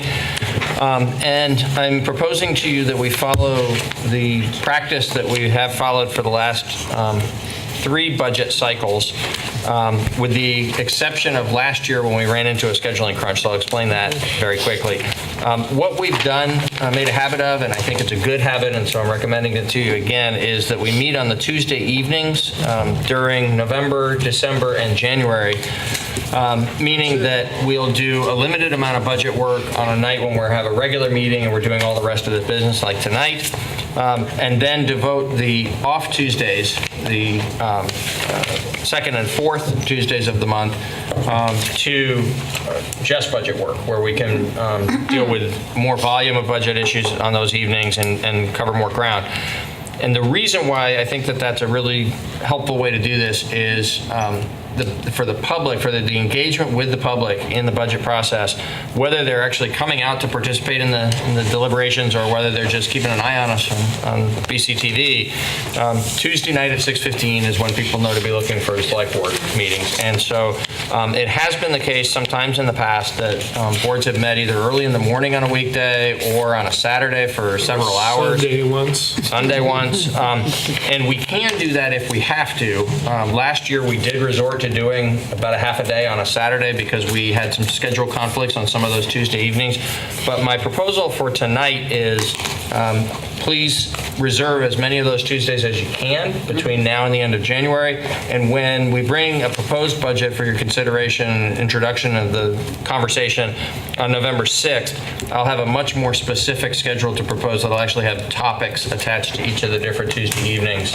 And at that time, we'll be looking for you to actually buy into saying, yes, we're going to meet on these nights about those topics. How does everybody feel? Is everybody okay with setting aside the Tuesdays for right now, and then we go along and see what works? It's likely I'll have to miss one, possibly two, but rather than try to figure out what those would be, because that would be impossible.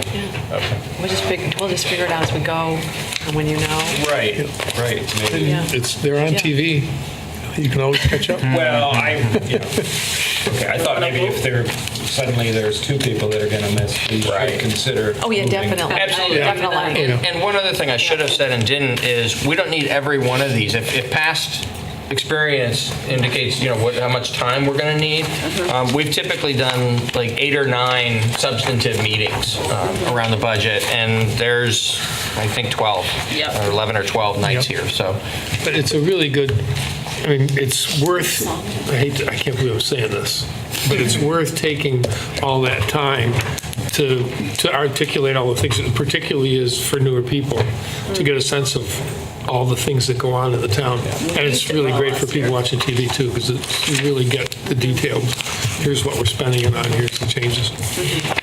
We don't have to buy a snowplow this year, so we got extra money. We all The sidewalk plowing. Right. The last order of business is the committee appointments. We did have interviews for the Citizen Police Communications Committee earlier. There were actually 3 applicants. 2 of them were able to be here tonight. The third wasn't, so we decided to postpone that appointment until the October 16th meeting. But tonight, if someone would like to make a motion, we do have an applicant for the 1 seat on the Planning Commission, Tom Mozakowski. Anyone like to nominate Tom Mozakowski for the Planning Commission? Yes. Should I just jump into it? You just did. You just did. I nominate Tom Mozakowski. Are there any other nominations for the Planning Commission? Seeing none. Seeing none.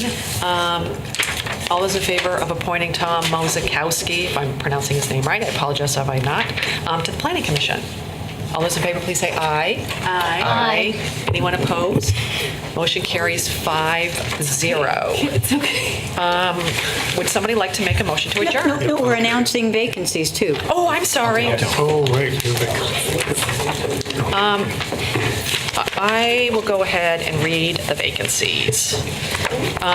Agriculture Advisory Board, 10 vacancies. The ADA Advisory Committee, 1 vacancy. The Arts Committee, 1 vacancy. The Conservation Commission, 1 vacancy. Design Review Committee, alternate, we have 1 vacancy. The Development Review Board, alternate, we have 1 vacancy. The Energy Committee, we have 3 vacancies. Energy Coordinator, we have 1 vacancy. Inspector of Lumber, Shingles, and Wood, we have 1 vacancy. Senior Solutions Advisory Council, 2 vacancies. SEVCA, recommendation only, 1 vacancy. And the Weir of Coal, 1 vacancy. And the Planning Commission, and there still is the CPCC seat. We just voted on the Planning Commission. Oh, that's right, I'm sorry. And there still is the CPCC seat. There is a CC, and you got to get your application in ASAP for the CCPP. When do they have to, Jan, what's the timing? People should get their applications? They should have it to the town manager's office the Thursday before the select board meeting. Okay, so that would be the week before. That would be the 11th of October. And any other subsequent meetings. Okay, and you can get the applications online, or you can call the town manager's office. Would someone like to make a motion? Just before you do, just so I don't forget, it's been 3 months since we started this year, and we had talked about reviewing our goals every 3 months. I don't know if you already, if that's an It'll be on the automatic 16th. cycle. Yep, absolutely. Okay, would someone like to make a motion to adjourn? I'd like to make a motion to adjourn. All those in favor? No. Please say aye. Aye. Anyone opposed? Nope. We are adjourning. Thanks, everybody. David. Something. You went on, David. Actually, sure, if you can, yes.